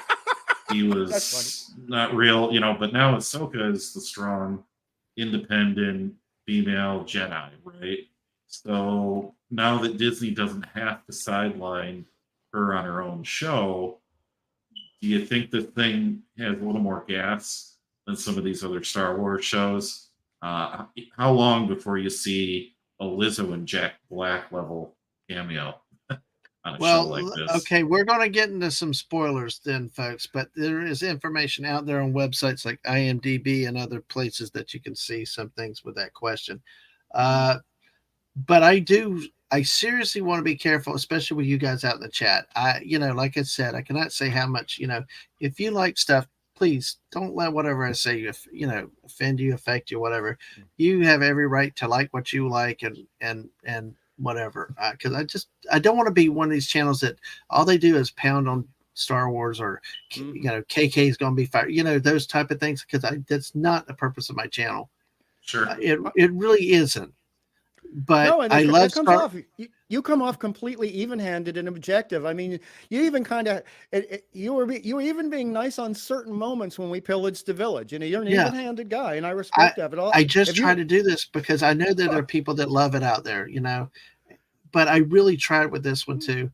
Well, like some things that I heard in the chat we were talking about was that, like this one, that Hera was miscast, which was the Twi'lek, and and Ahsoka needed to be more lively. We were talking about that through the whole episode. You had 3 female characters, and it was kind of like, the awkward high school dance with the boy and the girl sitting there and there's all silence. And you pointed out dark and lightness. It's dark. Everything's got to be dark and brooding. Why do we have to make everything in Star Wars so dark and brooding? There was not the lively music in scenes, even when you did have action. There was at least with my observations, and that's kind of where I think. And then original Star Wars was less dark when Uncle Owen and Aunt Beru were toasted to a crisp than some of the modern Star Wars, and it's like, I don't know why you have to do that. I agree. But see, even then it was dark. Even Empire was very dark, especially for the time. But you also had a lot of lively. You had that great music, that Imperial March theme that came through in the chases. You had the action, the moving. The lighting was appropriately dark for the time, but it did not stay that way. At least what I saw was definitely different. But there's things that they do jump around with canon stuff like this thing. The Small Time Republic's got a point here too, is that they don't know how to write a TV episode, beginning, middle, and end. Versus writing a movie that they have. So let me see what else is. Shooter's here. Oh, Shooter! Hey, Shooter! Thank you for. And see, but aren't this these is supposed to be binged back to back? That's probably the best way to. I couldn't have binged this one. Honestly, I had heard rumors the second would actually pick up a little bit, and I didn't see it. I was actually harder on the second one than the first. But Buddy said, I love Rebels, so that's the stuff I like about it. It has issues, but if you don't like the animated stuff, you won't like this. And I'm okay with the animated. I like the animated Clone Wars. The best of the Clone Wars was that first thing that had the really rudimentary art styles and stuff. And, that was a really cool version of the Clone Wars, the earlier one. So if what Buddy's saying is true, and I have all thoughts why make this show at all? If you are going to like it because you liked Rebels, and you aren't going to like it if you don't like Rebels, and the character is already in Rebels, what more is there to gain by making this show from a storytelling standpoint? I don't know. I haven't seen the first two episodes. I don't have a positive or negative opinion of it. Yeah, and it kind of, from what I understand with Rebels, I think this might be a fair way to look at it. If you don't agree out there that have seen it, feel free to say so. But it was kind of like you had these characters reuniting from that series, looking for the other one, and I just, like I said, I just was overwhelmed with how. See, and then here, like the little things. Ahsoka says she walked away and the Anakin didn't complete her training in the episode. Bad continuity on the producer's part to focus on her being a former Jedi Knight. And they said it in the opening crawl. It's like, why do you do that stuff for people that actually care about details and matters and stuff? That people pick on that stuff. Why? I mean, just call her a former Padawan or something, because it's bad enough. I'm trying to sit there and focus on giving it a chance. And then that's one of the first things out of the gate you see. And it's like, I'm just, but it just was, yeah. And this is the, we talk about the Mary Sues and everything else. Ahsoka's infallible. That gets annoying. Exactly. Always it's a different type of Ahsoka, not the bubbly one in the Clone Wars series and stuff. And, and I'm coming at it from that as my frame of reference with Ahsoka. But I mean, you can also make a character too dark, too jaded. And I think one of the beauties of Ahsoka was that she had that positivity on. And yeah, I know that the betrayal with the Jedi and the hard feelings and stuff, and she walked away. I mean, anybody would be kind of jaded about that. But this I saw was different. It was like they went too far to make her so realistic or so. So, hey, Shooter. Yeah, sorry I finally got to you. I was trying to work my way down through the chat. And so, exactly. Yeah. And that makes sense. Yeah. The first animator, Samurai Jack, that does make sense, because of the animation art style. And it was completely different. Yeah. than what they And ended up also, doing. I mean, I watched I probably saw about 10 episodes of the original animation with Ahsoka. And the reason I was watching it was because she seemed optimistic. She seemed hopeful. She seemed like she hadn't been burned by the fire of cynicism. And she was a character that I liked the other characters too, but I greatly enjoyed her as a character. Mhm. And what you're describing now to me sounds like a complete heel turn in regards to the psychology of the character. And I would, if this was the first time from what you're describing, I would have seen Ahsoka, I probably would have no interest because I'm burned out on the whole cynicism thing. Mm-hmm. Right. And now, in And your why does opinion, every Jedi have to be bad? It's like the uh, Jedi all have to be bad now. And it's like I just. But I mean, feel free if y'all watched it and liked it or something. If I'm not saying whatever, then feel free to, because like I said, I've really tried to go into this thing honestly and giving it a shot. Because I've got several people. It's some of our mutual friends are like, "Oh, Dad, man, try it," and all, and I'm like, I did, but see what to me at least was worse. If you told me to give it a scale on 10, both of them would be at either a 1 or a 2 to me.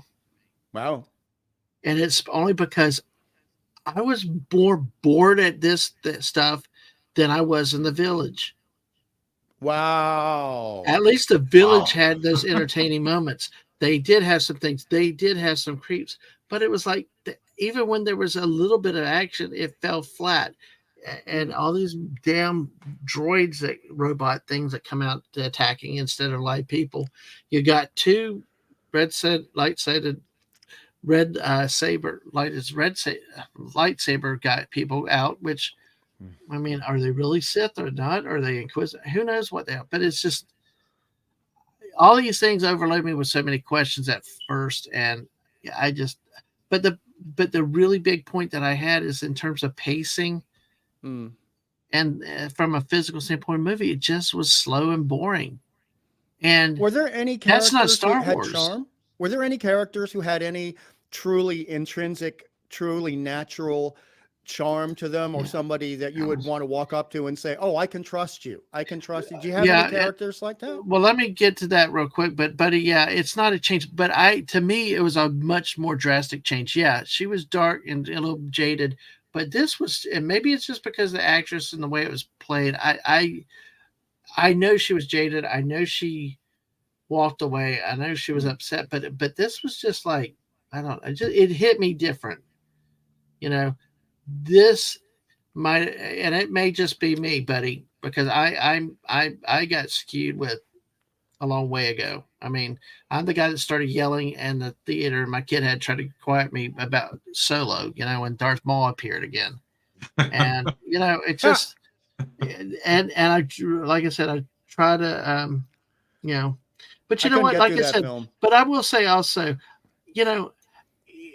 like this. See, I didn't like the look of the show. I thought it was dark and scenes, but you know what? Small Time Republic liked the look of the show, and a lot of that comes to personal taste and stuff. But second part, it was missing a soul. Though that's what it really felt like. It felt like there was just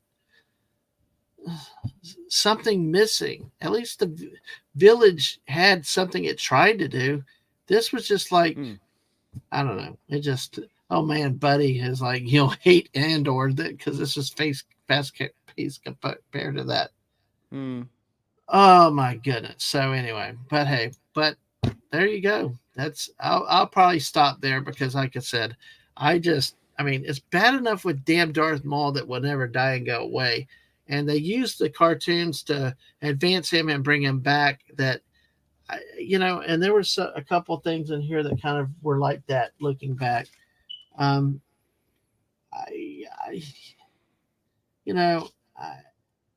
asked about characters in this. Yes, there was a two-horned cat that actually had the most appeal to everybody in the show. So, well, that's what they're hoping to sell the kids, right? little. Yeah, it's the new Baby Grogu The new Porgs. Buddy Hepburn, the Tartakovsky, yes, better than the prequels and newer Clone Wars in tone and characterization. Yeah. One of the things I thought that Hungry Boy had a point on, and I think you were talking about it too, Dad, man, is like why are all these new characters just evil? Why do the Jedi have to be evil? And you know, people are lacking redeemable qualities and charm and a lot of this stuff. Well, you have to remember that those original Jedi, you had Obi-Wan or old Ben Kenobi. He lost that lightsaber fight, right? Then you had Luke, who lost his hand. Sorry for spoilers on Star Wars here, but you know, It's only 50 years later. yeah, you know, and then Return of the Jedi, Yoda. You know, I would say his big failure was he did not get it done before his life ended. You know, there was not really explaining it well, but I think there's a sense of failure to Yoda in that, where he is unable to win in all the time that he had in all his years. So, but I think you look at that, but all those characters were still good. You know, yeah, but I think in the first lightsaber battle, I think on the Death Star, though, he sacrificed himself. It was more, you know, he wasn't going to win. His purpose was the higher calling, become one with the Force and stuff. So I think that because in Mustafar, he flat out kicked Anakin's ass. So yeah. But anyway, I will say there's only probably one person in this world that could actually say anything nice about Darth Maul and would not make me mad. It's the great Squeaker Mouse is coming in. Yay! Squeaker. Hello. Hashtag Darth Maul lived. Okay. All right. I will still say, though, he died. He died. Like Small Time Republic says, he cut in half. But there was never really gone. Okay, folks, if you do not want a spoiler, this will be a spoiler. I've got a bitch about this one. So Squeaker. Yeah, I know. No, thank you, Squeaker. You really stirred me up with that one. Shit, because this is a spoiler. Okay, who remembers in episode 1, Qui-Gon Jinn, Jedi Master, Jedi just gutted by Maul, right? Mm-hmm. Right to the man. This episode, Sabine gets basically the same thing, like right in the middle of the body, and she's good. She recovers pretty quickly and moves on. You know. Come on. She's not even a Force sensitive. Can you friggin' get this shit right? You know, you got Jedi Pro dies from a gut stub, and this is the stuff that drives me insane with this. This is what kills me with this franchise. And Qui-Gon Jinn had a very particular set of skills too. Yes, he did. Oh God. He was sorry. I couldn't resist. But he was known for his lightsaber fighting, you know. But you know, I'm going to take this hashtag and I love the spirit of it, Squeaky. Thank you. But seriously, you know, they made this one character live, but we got Qui-Gon that died, and now this new character really outlet. Anyway. Well, Qui-Gon got burnt to a crisp on that funeral pyre in the movie, right? That's why they can't bring him back. No. Unless you get a clone of him going, which But put spider legs on him. Hell, take the burned out skeleton and glue them together. I don't know. Have to give him an Iron Man core where the lightsaber went through him, something like that. Yeah. Well, let me say hello to the great Daisy Blossom Flower Child. Hey, Daisy, hope you're doing well tonight. And Hungry Boy is really waiting to hear whether you decide Space 1999 or Buck Rogers. Buck Rogers, yes. So, and JT, I know, is in with that too. So, I have them both. So whatever is decided. Look at this one now. Is next time you'll tell me some crazy mumbo jumbo like Vader's related to Luke or something. No, the real crazy mumbo jumbo is Rey being related to any of them. She's a Palpatine. Well, yeah. She's a Palpatine. You know, we know that. But you know what's funny though?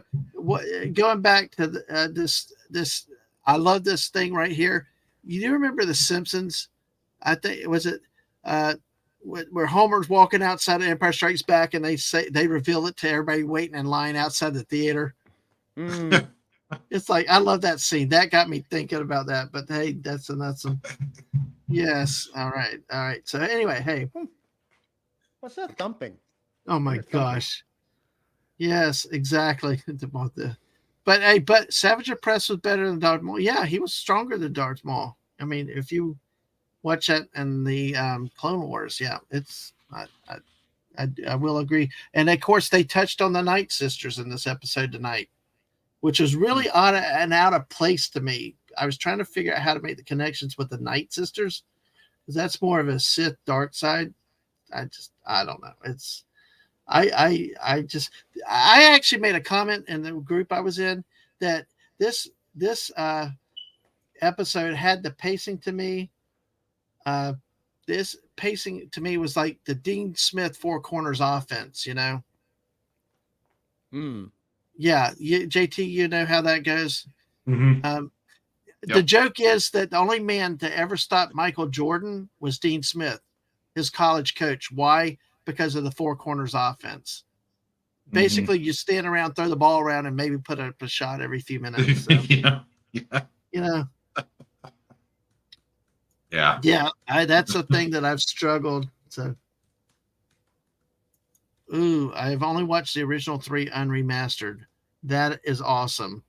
That is the original. Yeah, you know, no special editions, no added features, and of course, Han shot. There's no Han shot first. So exactly. Yep. Yes, Now, exactly. Deadman, I know you were saying 1 and 2 on these Ahsoka first 2 episodes. Right. Yeah. I would say, you know what, it's a 10-episode season. I would hi, say Jeremy. give it through Jeremy. episode 5 before you really. Oh my God! Turn Episode yourself 5 off. when Filoni directs again. Jeez, he directed the first one. I will give it till midway. Then you know what the show is.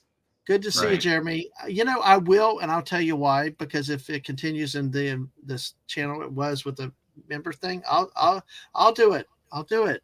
Okay, I'll stay with it. I will take a bullet for the team. I will do it. But it just was so underwhelming. It was not Star Wars, you know. And I tell you, I'm glad I haven't seen some of the other. See, I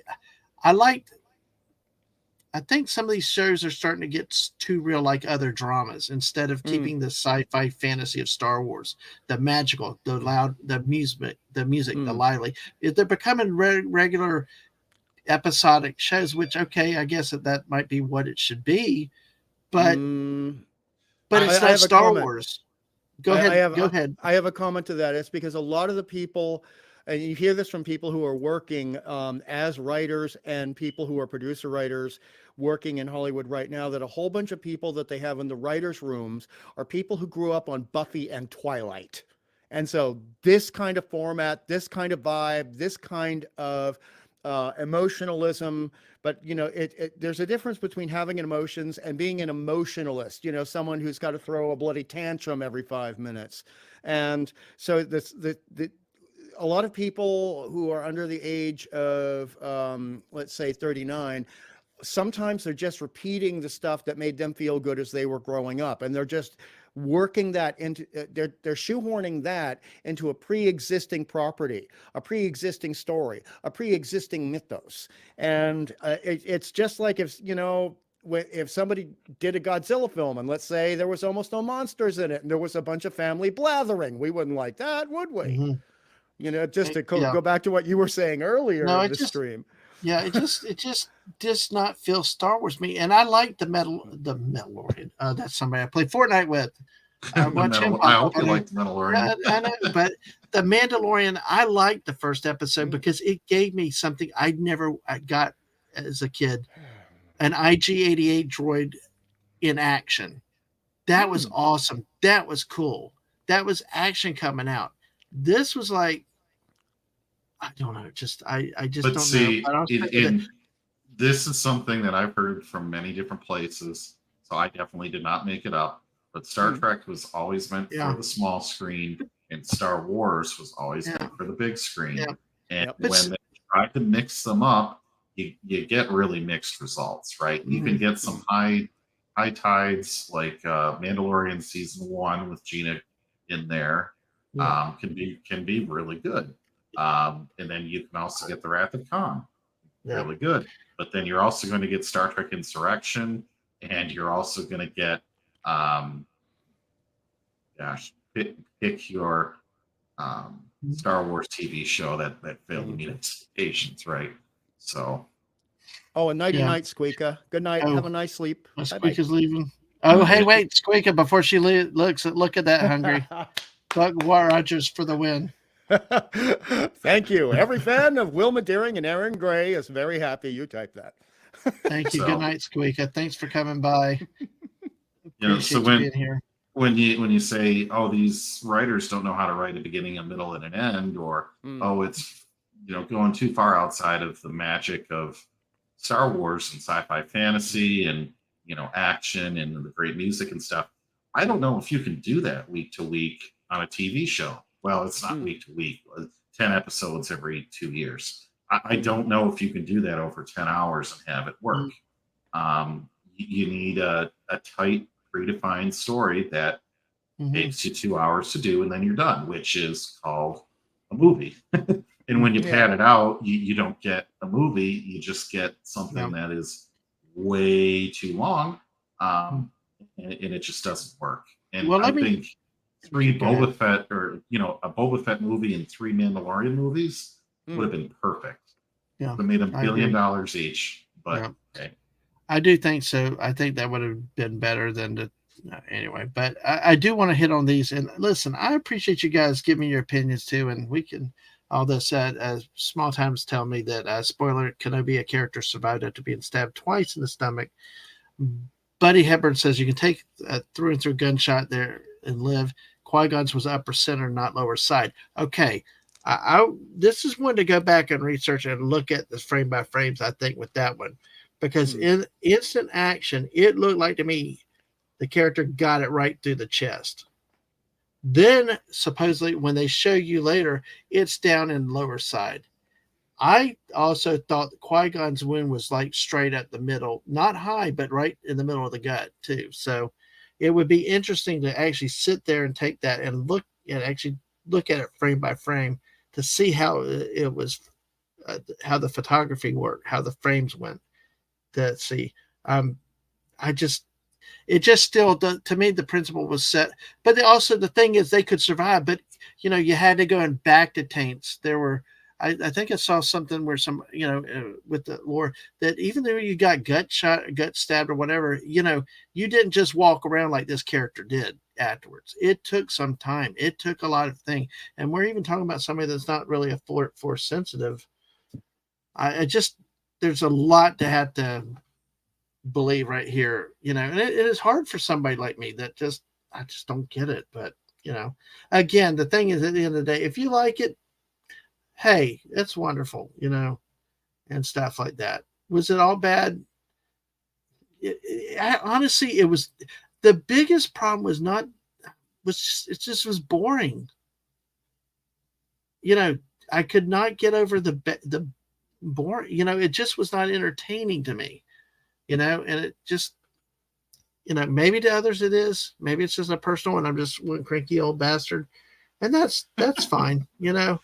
I can do that. So, but hey, for all the sins of the village, boredom was worse.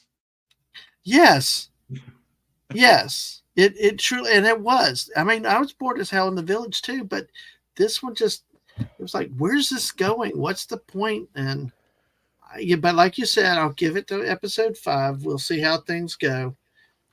Maybe I'm wrong, and we'll see how, maybe it'll get better. But see, honestly, I really don't have hope for it.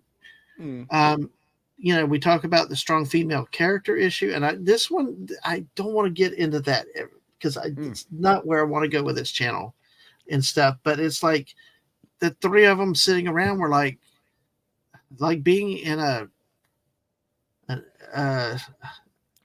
diner. I'm just trying to figure out how to a cafe in a cafe in South Florida with a bunch of retired folks. Just don't mess with the food. It just was like awkwardly silent and they just stared. I just was and it's so far from Star Wars where it's moving, it's action. And JT, to your point, there's always been that debate. Do you? And I did say hi to Jeremy 5. I hope. Hey, I think I did. But hey, if I didn't, we'll say it again. But and that's to me is having 50 years or 40 years of Star Wars, where it was action it was action oriented. You had the music. I don't know, at least for me, if if the episodic approach is working. Maybe it's a See, bias I have against it or going in. I think the problem that they're going to have with this show is the problem that they've run into with all of their other shows.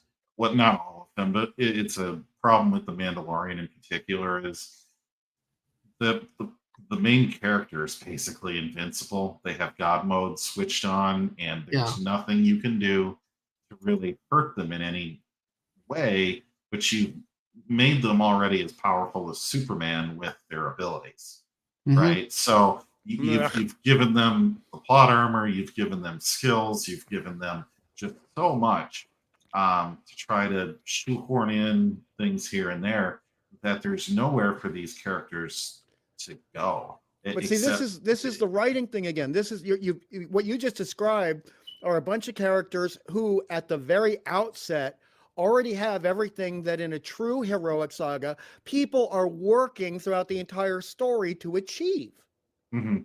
and become. Yeah, and so I think Ahsoka, the beloved character by many, Dad Man, I tell this is one that Star Wars fans really want to see, but where does she go? Because if you start her out as Superwoman or Right. Supergirl, how can you write something that's going to actually be entertaining? Because where are the stakes? Yeah. I mean, yes, in a TV series, the main character is probably going to make it through to the end, unless it's Game of Thrones. hmm This is not Game of Thrones, right? So I think that's where maybe some of the boredom comes, because you're like, okay, well, I know based on these movies, she's not going to be the next Luke Skywalker. Uh, so then what, right? right. But see, I will say I don't. I think they did a good job grounding her in terms of being the the Mary Sue or whatever. God, I hate using these terms. I try to not to go down to the commonality with all this crap. The I know. KK's been fired 400 times and all that other crap. I try not to go there. But I hate It's using right around the terms. corner. It's I right know around it's the like, corner. but I thought that they did okay with her in terms of that. They did not make the Sabine was the one that was kind of that to me. I mean, should have died from the wound that happened. Really should have. And they, I don't know. It just, even in spite of that, the pacing, the look, it looked like every scene. And maybe I'm a cynic, and that's why I encourage everybody watch the stuff for yourself, make your own decisions about what it is. Maybe I'm just jaded. Maybe I am. We're at a point with Star Wars, like Padme said, Anakin, you're taking a path I just can't go, and I just can't do it. I tried to go with it. I met the Mandalorian first season, first episode.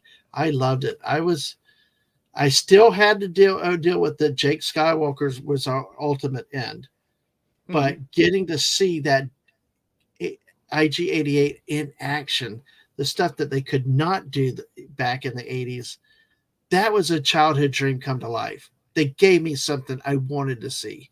They gave me something amazing that I had only been able to see in my mind's eye before, but they delivered something. Now it's just like they're making it like any other TV drama, if that makes sense. And Star Wars is different than that, and that's one of the problems I think I've had with Star Trek. Is it's like a TV's. It's like say ER in space or something. You take your serious melodrama or whatever, and you put them in space. Of course, with Riker's libido, it's like he's the Magnum PI of it. But I hope that makes sense, because and I think that's where I'm struggling with a lot of these is. Well, it makes total sense. And my phrase for it, going back about 2 years when I first encountered this wonderful community and all of you, was the soap operification of science fiction. And if you want to write soap operas, write soap operas. All right. We have The Young and the Restless. We have General Hospital. These shows are still going. Maybe you'll make a little less money off the residuals. Maybe people aren't thinking about that. But the fact of the matter is, a soap opera is a separate genre. You know, just like horror is a separate genre to suspense thriller. So if you don't actually like science fiction, why get involved? Except for, and this happened to comic books in the 90s, people started seeing that comic books were getting hot and certain people were getting attention for working in comic books. So because that was getting in the news and they saw that, oh, this equals social cachet.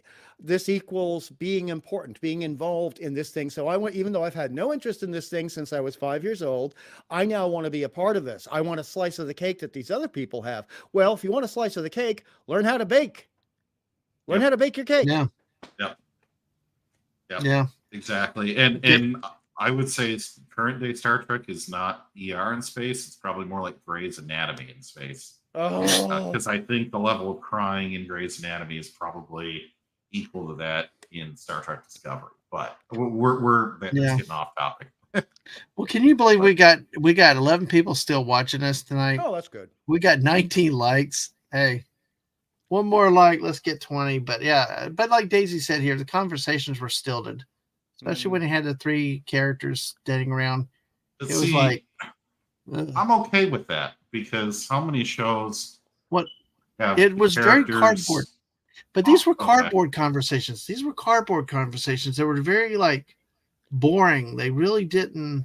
Who talk? You know, it was like, who talks that way? Where are we going with this conversation? It just, I don't know. Maybe if you watched it, you could see. Yeah, maybe I would Yeah. agree with you more on that. Because I just see, in I see your general, comment I know- down here. Yeah. Oh yeah. Go Yeah. ahead. I see your point down there too, and I don't think it's a matter of the actors gelling. From what I saw, it was just, I think, a matter of the script, the music, the lighting. It just came together just like flat. So, yeah. So Was it a lot of No. CGI backgrounds and green screen heavy No. type stuff, or was it practical? Yeah. effects? Now look at small time here. Dadman's next thumbnail title: Hollywood is dumpster fire, burn baby burn. Oh, yeah, and see, it's like Daisy's, I think, hit it right here. Plot is most important, but Phil pulled out. It was stiff. It did not seem.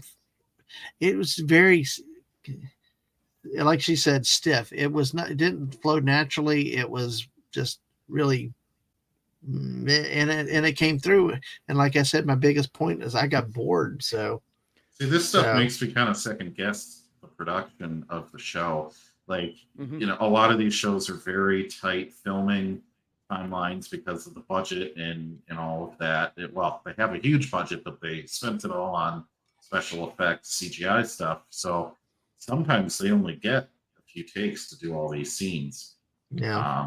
I'm just wondering what that situation was like. If it was as stiff as you say, maybe they only had time for a few takes, and then you didn't get to tease much. I out. think that I think that they try to make it such a serious, dramatic show to the point where that it made it that way.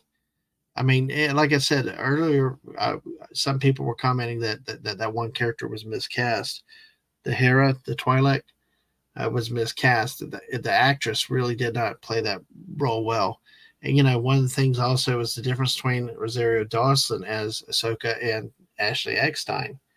You know, I remember the early days of Ahsoka when she was created, and maybe there's some that this is this, it's a different voice, a different actress, with that thing. So, but hey, like Daisy said, though, the ships were beautiful. Now, see, this is the show that I really want. Well, not Yeah. necessarily by the Kathleen Kennedy crew, Mhm. but I really wanted Rogue Squadron. And I mean the now non-canonized expanded universe of all those Rogue Squadron books. Which we are going to continually pull plot lines and stuff out going forward. Oh yeah, Use, yeah. Yeah. And see, you have nothing to go off of. like but then- Admiral Thrawn. but then Yeah, keep but, yeah. stealing it all. Yeah, I think you could have done 14, 20 seasons. I mean, as long as out into the sunset on Rogue Squadron stories. You rotate in as many actors and actresses onto the show because the squadron is never a fixed group of people in real life. You know, you have people that are always cycling through a flying military organization, right? You have a Mhm. whole galaxy. You could do a planet every week. You could keep coming back. You have larger intrigue with different military conflicts. There are so many things that you could do, and there were so many things that were done in the books. And you don't even need to necessarily follow the books that closely, Yeah. but you also have a great chance to have some beautiful ships. You could make Yeah. new ships, use old ones. I mean, you're talking unlimited toy purchasing sales. It to me it sounded like if you're going to do a Star Wars TV series, this is what it would be, and it would be Mhm. almost like Battlestar Galactica in a way. Kind of a feel and some hints, but it would have its own thing. Um, I don't think they know how to do that. No, I really don't. But it would, but it will also get the Jedi out of a lot of this. I think a lot of it is superhero Marvel shadows in every one of these Star Yeah. Wars TV series, and Rogue Squadron would be real Yeah. people. You Yeah. know, and I think that would give them a good direction to divert off to. Yeah. Um, Yeah. I think they were going to take the movie in a different direction, but you're talking about if they had done a TV show, right? yeah. Like series. Oh, Yeah. yeah. Okay. Yeah, buddy, I agree with Yeah. you. Yeah, Well, yeah. one of the things that I've said is even though I'm a EU guy, I've also said that I don't think that they could take the EU and as it was and do it exactly the same.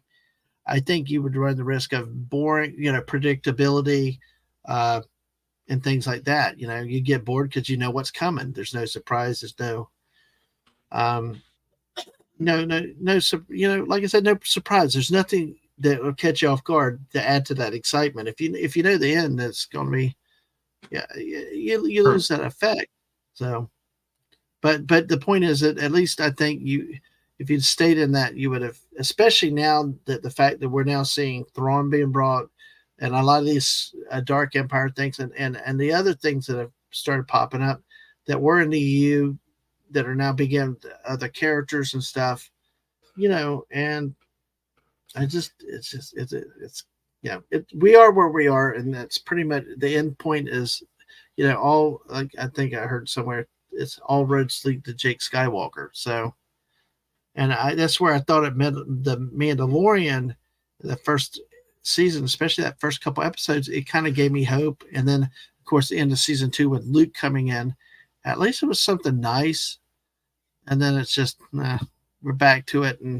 And now we'll have to hold a debate about Darth Maul and whether Ahsoka should have still been around another time. We'll never end if we get on that tonight, because Well, I I don't mean, have to both of go to those. work for another 6.5 hours, Dad man. So Oh wow, I'm there. Yeah, that's me too. But 8 a.m. Yeah, all right.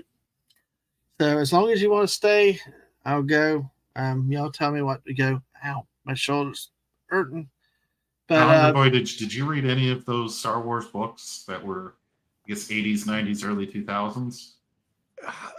Being a person who used to work in comic books, I shied away from any extended anything and a lot of ancillary product because I realized that would just be a rabbit hole that one could go down forever. And I already had so many things on my plate that I was constantly collecting or constantly involved with that I couldn't do just one more. So the thing is, I started out as a Doctor Who fan because it's, the show started in the 60s and I encountered Doctor Mhm. Who years before Star Wars came out. I encountered Doctor Who as a toddler and actually as a baby in the high chair being fed baby food, but along with a whole bunch of other stuff. So I have to admit, I pretty much my Star Wars experience includes about 10 episodes of the animated show with Ahsoka, and then the first 3 films, and then the second 3 films, and I did not watch The Force Awakens. I did watch TLJ, and that's where I was sort of like, yeah, I'm done. But I watched Rogue One, and I have to admit, I enjoyed Rogue One.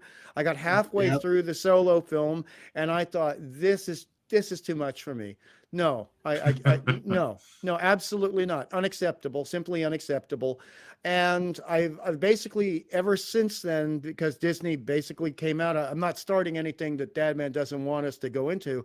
But when I can tell certain people have a very specific kind of mindset towards characters and intellectual properties and great works of fiction that other people created decades before them, and I see where I see the road they're going down, and they want to take me along, I'm jumping off the train and I'm getting off the tracks. Mhm. And that's basically what I did. So I have no experience with the extended universe, but I have seen almost all the films.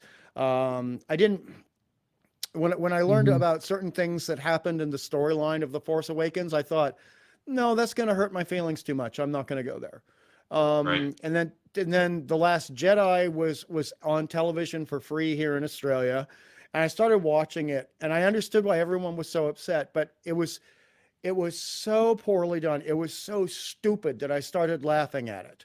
There were certain scenes. No, seriously, the biggest belly laugh I had in the past 5 years, and I couldn't even hear the film for like 3 minutes because I was just laughing and laughing and coughing because I have previous lung damage from pneumonia. And it was when it was the Carrie Fisher action figure flying through the cold of space using the I'm Mary force. Poppins, y'all. Oh my God. Yeah, And, Leia Poppins. and if anyone mentioned that, for 2 years, if anyone mentioned that, I would start busting out laughing just from the memory of it. And I just realized it was so incompetent and so stupid and so silly, but a 5-year-old might love it. See, Right? Hungry Boy, if I had seen that on TV, maybe I wouldn't have had such a problem with it. But I went, the preview the Thursday night or the Oh. Wednesday at Yeah. 11:50 p.m. with my wife and like 12 Mm. friends. We all sat in the front row, Mm. and when that scene happened, I looked at my former friend of mine, Mm. in when that Leia Poppins scene happened, we both just looked at each other, knew that we were having an internal meltdown, and just realized we realized that was the moment that our childhood was like that piece of our childhood was gone forever. It Yeah. got, I understand completely. I mean, I'm just being older, and seeing it in the context I saw it, because I'd heard so many people complain about it. It got to the point where it was so badly done, it was ridiculous. I mean, what I call space Las Vegas, the whole casino thing. Mhm. Oh, yeah. Las Vegas. Canto Oh Bight. my, pardon? Canto Bight, the town city. Yeah. Oh my God. It Well, was And then we got Broom Boy at the end. Yeah.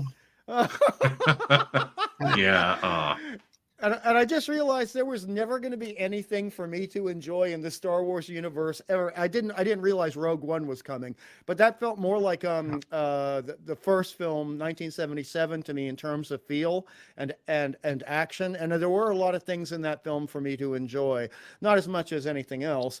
But the whole TLJ thing, oh wow, it was just astounding how wrong they got it. And I thought, this is when when somebody they're speed skiing and they actually tumble and they roll over once, and there's about 100 feet of ski slope to go, and they're just going to accelerate, and the injuries are going to get worse, and the skis are going to kick them in the back of the head, Yep. which happened to me. And they're like, okay, let's count: broken leg, broken arm. I'm betting on the clavicle in the next 2 seconds. There's the clavicle, and you know exactly how bad it's going to get without having to watch the whole thing, right? Yeah. Now see, the EU back in the 90s was Star Wars at that point, because it'd been a long time since Return of the Jedi came out. You didn't know, well, I mean, you knew the Phantom Menace was being made, but in the early 90s you didn't. You thought all you had were the 3 movies, and so the EU was serious business. And to just yeah, kind of throw that out with the bathwater, It's serious Yeah. money too. It generated a hell of a lot of profit, not gross profit. I mean net profit. And Oh, net yeah. profit is Yeah. totally different. And then to have people just dismiss it, and then later we find out that, you know, like right now they dismiss it, and then a couple of years later, guess what? The stock price is tumbling. We won't go into the politics that the other channels go into, but it was completely absurd, especially showing some wonderful comic books from the 70s here, which I did quite enjoy. I forgot to mention those. Because Ooh, a some very Toys R great Us shopping spree. Oh man, I mean Yeah. the original Marvel comic books, and a lot of people really like the Dark Horse stuff too. They really like the Dark Horse comic books. The extended stories were fantastic and done by professionals who actually, even if they didn't particularly like Star Wars, these were comic book professionals who respected the property and respected George Lucas as a filmmaker, and also respected his wife as an editor. Because we all know, let's be honest, if it wasn't for Mrs. Lucas at the beginning, then we may not be seeing what we have here today, right on the Mhm. screen. It's just, I mean, there are two phrases that come to mind, and they go back to your great grandparents and my great grandparents, JT, throwing the baby out with the bathwater and cutting off your nose to spite your face. Yeah. Yeah. Yeah. Yep. Yeah. Let me hit a couple things. I'm going to show something happy and positive, like you said, with Good. these comics. I mean, this is look at the art, but then we're going to get back a little bit of controversies. But hey, I figured I'd bring these up. I also have one from the original movie. That's the Super Jumbo Marvel edition. I'm going to try to find sometime and show Oh, that's you. probably the Treasury edition, or we'll see. Yeah, go ahead. This would be But great. I'll have to look for it and find it. But I just okay. want to show something positive for folks, and I really like this. And you know, back before we had VCRs and all, that was well, all I had to look at if I wanted to see stomping shooters, as my kid called them when they were young. Right there, you know, love that. So, but let me hit a couple real things real quick. Now, you know, Daisy was Leia Poppins was ridiculous. Pop culture is pretty limited. Mary Poppins moment. Now, some talk is that, you know, well, Leia Jedi, that, but you know what? She really wasn't trained to that point to use those powers. And then the movie did not indicate whether she would. Even a Jedi would be limited physically. About, you could talk about if they did deep meditation trances or something, but I don't know. People like to explain it away. Oh, there was a force Yeah. bubble around. I'm like, no, there wasn't. Where was that Yeah. in the movie? I didn't see one. And as quickly as it happens, even if you didn't see it, but it happened so quickly, how could, you know, a lot of times it takes some time to get into those trances and stuff. But like, I know flow walking was something that they did in the last series I ever read. And, you know, but it's still, somebody had to guard the body because the body became immobile, but it took time to get into that state. But you were vulnerable while you were in that thing where you're walking between worlds or this flow walk, whatever. But again, all of that's EU, right? That's EU, and, yeah. And they said none of it counted, so therefore, yeah. So it doesn't count in this movie when they release it. So you got to hold them to their thing. I think a natural response is for a lot of people that want to like that movie, they just say, "Oh no, she had a force bubble." No. That was not in the film, unfortunately. But she wasn't a trained Jedi anyway. Technically, right, she might have been right. force sensitive, but she was not trained to do those type of techniques. And you know, another thing about that scene that got a lot of people upset was it was the death of Admiral Akbar. You know, when if you read the EU, he died of an old age. He served the Republic. He was there, not just blown out some airlock. You know, it's. See I don't even have the EU stuff to fall back on. I like that character from the first time we saw him. People did in the 80s, and so I mean, whoa, the airlock thing. Oh, see, now I'm not even laughing. I'm just pissed off all over again. But, sorry, I didn't mean to piss you off. It's okay. I'll even Buddy said more like a fart bubble. Oh, nice, buddy. See, I tell you one thing that I treasure with this discussion tonight, right there. You know, Buddy's here with us, cracking jokes with us there, but he likes the Rebels and the other stuff. We can have a conversation like this, and this is what it's all about, folks. Is, you know, and you know, people may like this series, but I got my things, but I like the fact that we can come together and have a discussion about things. I'm like gonna this. I'm gonna back you up in a very lighthearted way. Especially, I love the Yes. fact that you've reiterated like everybody can like what they like. They can like this series, etc. Dude, you know, I'm a little older than you. As a kid, and even as an adult today, I still like the Star Wars Holiday Special. I still like it. Even the 9-minute tavern dirge. I don't know what you want to call it. A drinking I song. fell asleep the one time I watched it. I was out hard there for a while. But yeah, it was Did you see it as a crazy kid stuff. though? Did you see it the night it aired? No, I didn't. I didn't know it aired. I didn't even know Oh, about it. My parents right. didn't keep up with that kind of stuff, so we didn't know. Well, I loved it, and also as a kid, see, I also really liked. I can't remember the actress's name. I apologize, but Maud, the woman who played Maud, B. and she Arthur. was B. Arthur. I love B. Arthur, and she played the bartender in it. I love that. And Yep. there was so. I mean, actually, the only characters I couldn't stand was leaving Chewbacca out of it. The whole Wookiee family. That was the stuff Yeah. I could I not was going to say handle. the Wookiee children were. And If you could get rid of them, the movie goes like. and the way up. grandpa, the One of grandpa them- was terrible. One of them looked like from Land of the Lost or something, I think. Yes. Yes. The And I little mean, kid one. yeah, exactly. And you know what? The little Sasquatch bugger from Land of the Lost was the only character I couldn't stand on Land of the Lost. So it was like double trouble. Oh, dude, I love Land of the Lost. Land of the Lost has a lot more going for it than what you're describing in this series. Yeah. Even at Marty Krofft shows. The great thing about the internet is, I know Lucas tried to kill every trace of that show, but with the modern internet, Yeah. I won't say you should do this, but it is possible to acquire that from anywhere on Earth in quick order.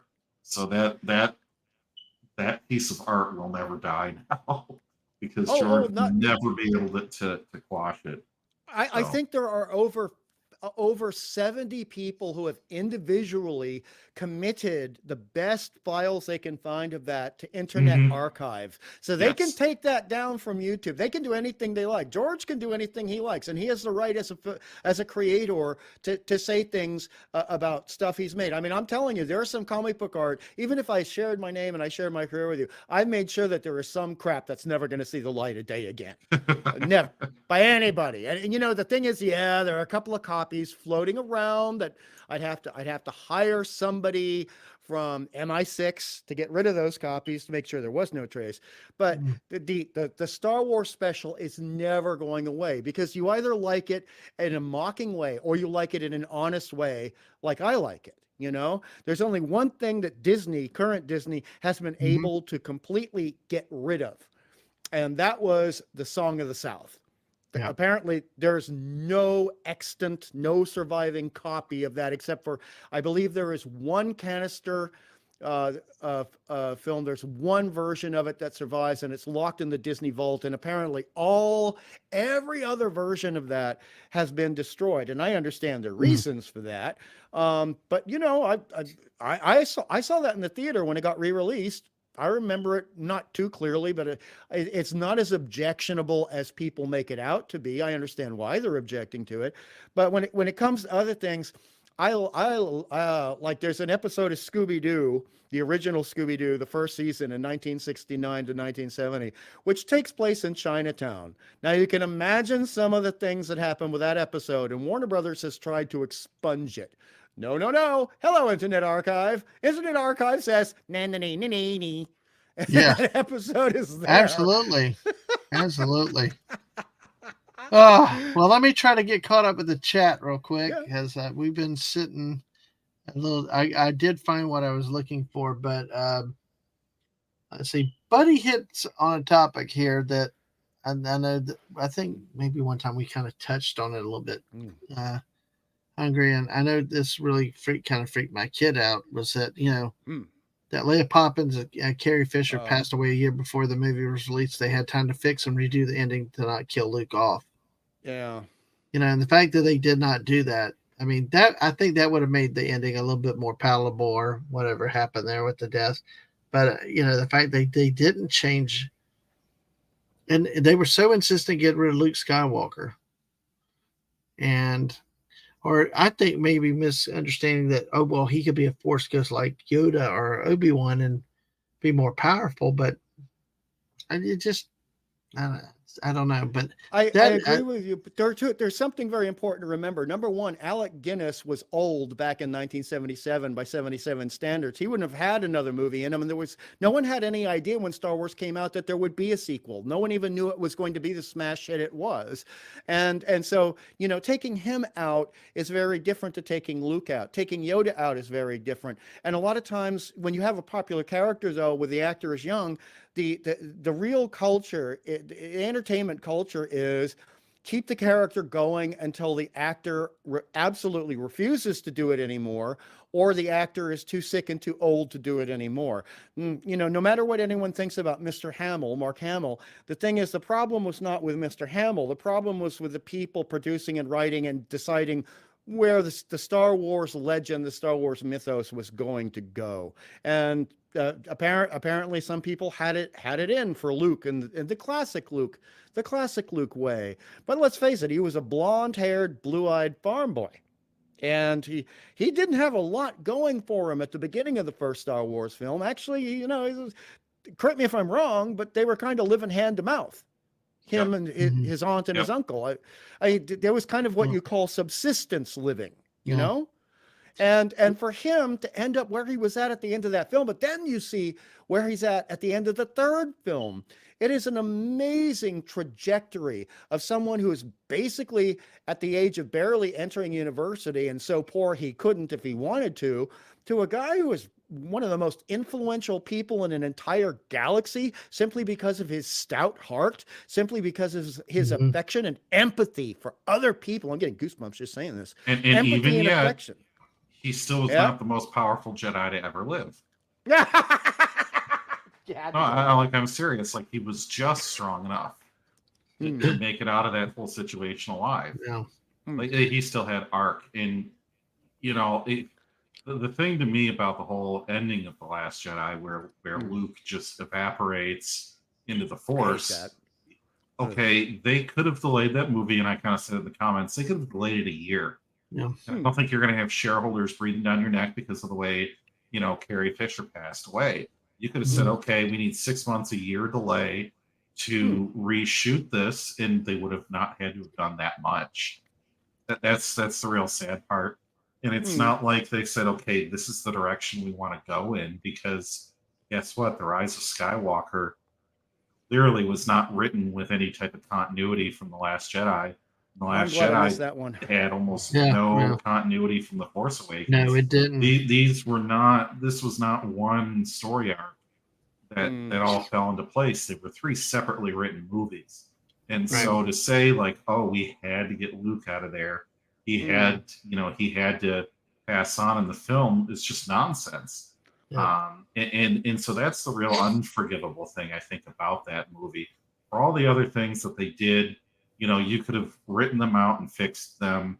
The one thing you couldn't do, or the one thing they did that they shouldn't have done, and it was totally foreseeable, and it's not Monday Morning Quarterback, is rewrite the end of that movie. And it would have been rewriting about 4 minutes of the film. That's it. And then they would have had anywhere they wanted to go to for movies 9, 10, 11, 12, But no, they didn't.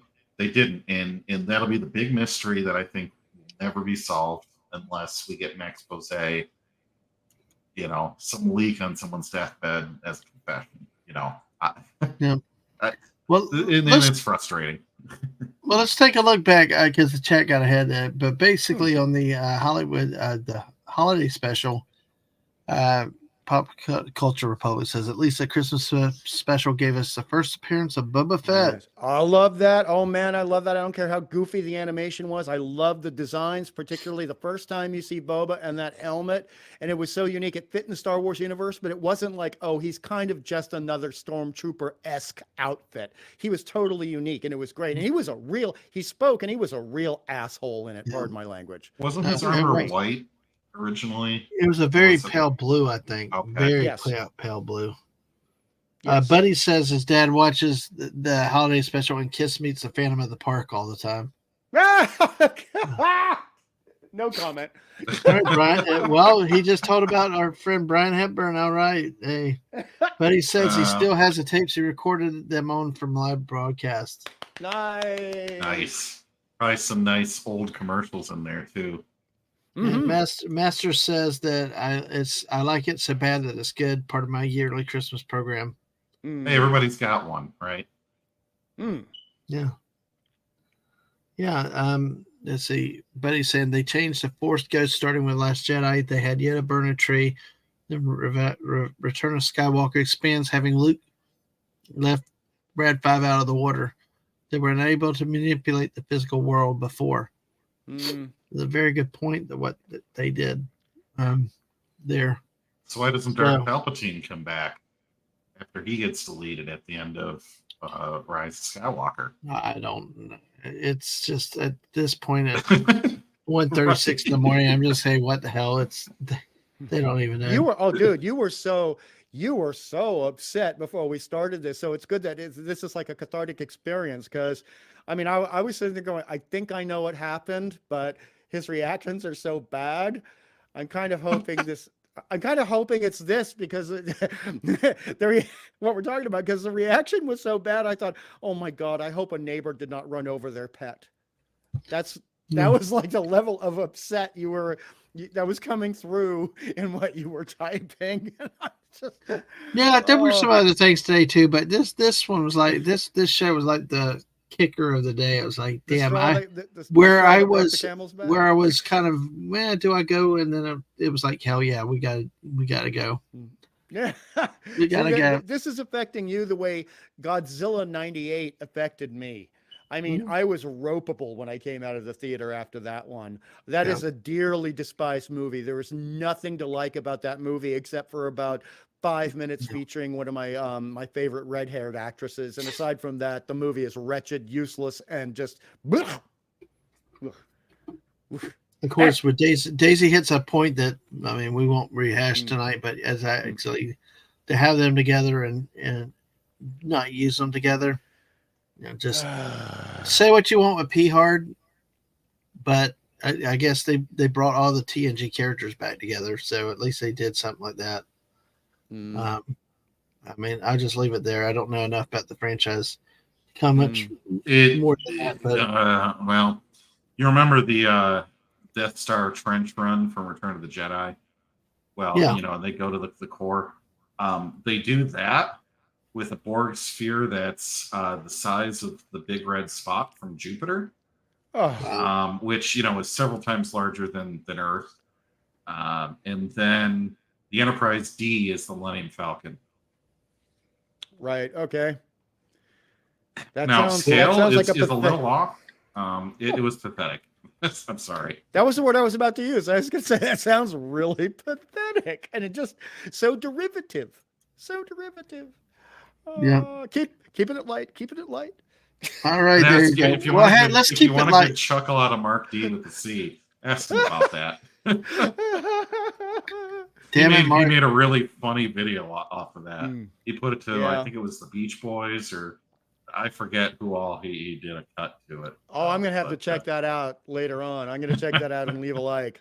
Well, we're going to keep it light. We're going to keep it light, folks. We got 9 of y'all still with us. Yeah. We got 22 likes. Okay. Yay. Thanks everybody's being here. Oh my God. We got 11 votes. We had a lot of people with only 11 votes, but I did wait a while. We got a tie so far, folks. Exorcist, The Thing, and Poltergeist are all tied. Wow. And Children of the Corn is back at 18%. So it's probably like 3, and 2, I think. Yeah. So that's fascinating. I love that. That's great. Or something. But yeah. Hey, how many votes? How many votes overall? 11 votes overall. That's pretty cool. So hey, we love tough questions here. Let me bring something up. I'm going to pull off the spoilers, folks. Bring your friends, neighbors, dogs, and drunks, and everybody else, because let's get to 450. We're close to it. Thank you for all your support here and everything it means. Who knows? I mean, 10 o'clock at 10 people watch it at 1:40 p.m. a.m. I'm sorry that days are running together now. But Mhm. hey, like Buddy said, also capital ships do not maneuver like firecraft. That's, well, boy. I mean, I don't even want to know what Tony Stark would say about that, considering how much he knows about mass and speed Yeah, and getting something big to actually move through the vacuum of space. exactly. I mean, he could probably go on for about 20 minutes and sound like we just got 5 years from a top university science and physics class. He's great at that. But sometimes it's hard for a brain like mine to keep up with him. You know what I mean? Mm-hmm. No, That's why you shake your head and nod and say, uh-huh, Yeah. uh-huh. Nice. well, I should be telling the missus all the time, but I just can't. But hey, Yeah. Bless the missus. absolutely. Well, look at something nice, neat here. This hopefully it comes up. Just another comic, one of the jumbo editions. We've got here. Mm. So, all right, come on. I don't know why it's only my computer that this happens. There we go. The Marvel Let me- Special Edition.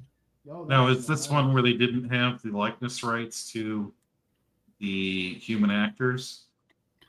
I have no idea, honestly. All I Well, know I was only ask because you know Yeah. who all they are, but Leia, Luke, and Han look like different people in the face. But I mean, you obviously know who they are. yeah, but I mean, even after that, I mean, some of the characters don't look like the real people, especially with the way they look like they're jacked up on juiced up. You know, they're juiced up. Oh, but if I I mean, had look had at this- Vader's this, arm. Look Look at at this. Vader's arm there. Yeah, oh yeah, he's been hitting the gym. yeah. It's like those Power of the Force characters that came up. They all had steroids on them, you know, in them. Hmm. So, but hey, Well, another- Master, let me say thank you to Masters yes. for a comment like this. Yeah. He said we may accept the 450, but we want the 500. Yes. That's Yes. only yes. possible because of you guys. You know, share it out with people, bring them in, and things. So, Jess says she's seen none of the movie. Don't see scary movies. My uncle left me watch a werewolf movie with him when I was like 2, scared of bearded men for a bit.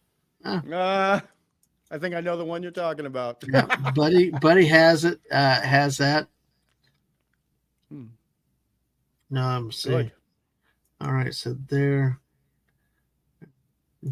Oh, that's the Whitman logo on a Marvel comic. Yep. Hmm. Yeah. So hey, If that's a Whitman, that means that this is one of those rare comic books where they get repackaged by Whitman and they sell them in bags of 3. is that the logo that they're talking up Yeah, there? exactly. Clobby talks about the Whitman stuff all the time, and it was a very, very wise thing. There was also a version of that in Britain, and also Give me a a version in give Australia. me a second. Can you gents go ahead and keep talking? Let me Okay. see if I can get to it. Let me check, and I'll be right back. Okay. See, what they would do is they would increase sale of the properties and and keep the awareness of the comic book characters going. Clobby knows a lot more about this than I do. He's talked about the Whitman stuff a lot.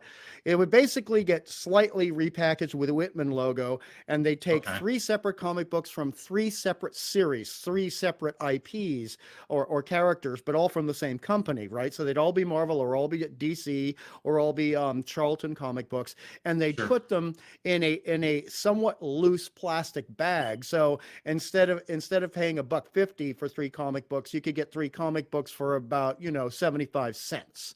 And they would sell very well in places in America, 7-Eleven, which we now have in Australia too, by the way. And gas stations, a lot of gas stations would sell them, cigar shops and tobacco shops. And what do you guys call the kiosks?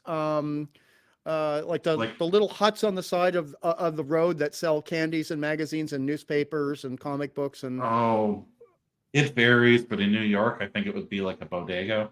That's it. That's the word, bodega. Yeah. They would be sold at bodegas as well, and it was a brilliant idea. And I mean, I wish I could have gotten some Star Wars in my plastic bag of 3. That would have been great. But another thing also is about the likenesses that you're talking about. When especially in the 70s, there was a limit. There was a very finite amount, very limited amount of people who could do comic books properly, and that involves 5 separate disciplines at least. Those of us who worked in the industry would argue there were 7, but there was at least 5 that everyone can agree on. Sure. And none of those 5 things that were mandatory included likenesses. So you would have people who might be good at the likenesses. You just had to count yourself lucky and, you know, gravy on the mashed potatoes if you ended up getting someone who could do a likeness. But they had to do things on a very steady deadline because of the way comic books were sold then. You couldn't be late. Lateness meant death. And so if you had someone like a guy who had been in comic books since the 50s and did a fair amount of comic books for Marvel after he left DC, and he did a fair amount of the Star Wars comics, his name was Carmine Infantino. He was great at drawing comic books. He was not good at likenesses. So Okay. in that case, it wouldn't be a matter of having even if they had the rights to the likenesses, you would end up having on a 40-issue run, you'd probably end up with 2 or 3 different artists working on that run, and you'd be lucky if one of them could do likenesses properly. Okay. So later on, you know, when you have stuff that came out in the 90s with Star Trek adventures, especially regarding the Pike adventures, the pre-Kirk stuff, you end up getting really good likenesses depending on the skill of the artist, particularly if they loved the Star Trek stuff. And a lot of the early Star Trek comic books had a lot of good likenesses. But a lot of it didn't have to do with legal. A lot of it had to do with competency. Because I'll tell you, if you could offer me $1,000 right now to draw a picture of Tom Selleck as Magnum PI without cheating, I couldn't earn the money. I couldn't do it. I would have to cheat. I'm not a portrait guy. This is I got this off the internet, but this is I couldn't get to mine. But yeah, it would be the Whitman. So what is special? I mean, what is the? I don't understand that. Is that Whitman a brand, a trade? Whitman was basically a magazine repackaging company. So they get the rights to Marvel Comics and DC Comics, etc., and they would they would repackage them in bags of 3. Sometimes more, but almost invariably bags of 3 sold at 7-Elevens and bodegas and cigar shops and gas stations. And sometimes at supermarkets, but very rarely. And so because they were repackaging them and Whitman they wanted to maintain their people being aware of what they did as a company, they just put that Whitman logo on the cover. So it's the exact same Marvel comic book with no changes whatsoever, except that they've redone the cover to have the Whitman logo on it. That's all. Okay. Excuse me. I was just curious. All right. Well, hey, that is awesome. I'm glad to show you that. I love it. Interesting. I love it. I've got other old comics I've shown a little bit before. A couple Battlestar Galactica episodes, issues. So. Oh, that would be cool. The 70s version, obviously. What's that? The the original Battlestar Galactica. Yep. Right. Yeah. Yeah. Yep, exactly. So, all right, well, let's transition. What a conversation about Star Wars. Wow, folks, that was quite interesting. But like I said, watch what you want to watch. Hey, you may disagree. That's fine. That's why we all get to have no, not the huge Battlestar Galactica one. I got small ones, small versions, and some go back to the original pilot episode. So. But yeah, I watch what you want to watch. Have fun with it. Enjoy it if you can. And yeah, that's all I can say. So, except for Blair Witch, which sucks worse than The Village. Well, to me, Blair Witch was better than this. I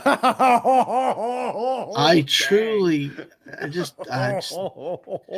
what's sad? I really tried for our friend Lisa and stuff like that. I tried to be fair with this. Nothing I could do. Just to me, the pacing. I think like Small Time might have been the one that said it in there earlier, but it was so slow. It just didn't make it. Just nothing really got you. Even the droids were off. I mean, wow. That's just and I could be overly cynical. I mean, I'm willing to So, but hey, we're gonna have a little bit of a wow, like there. I was sorry there. Blair Witch better than Ahsoka. Shots fired.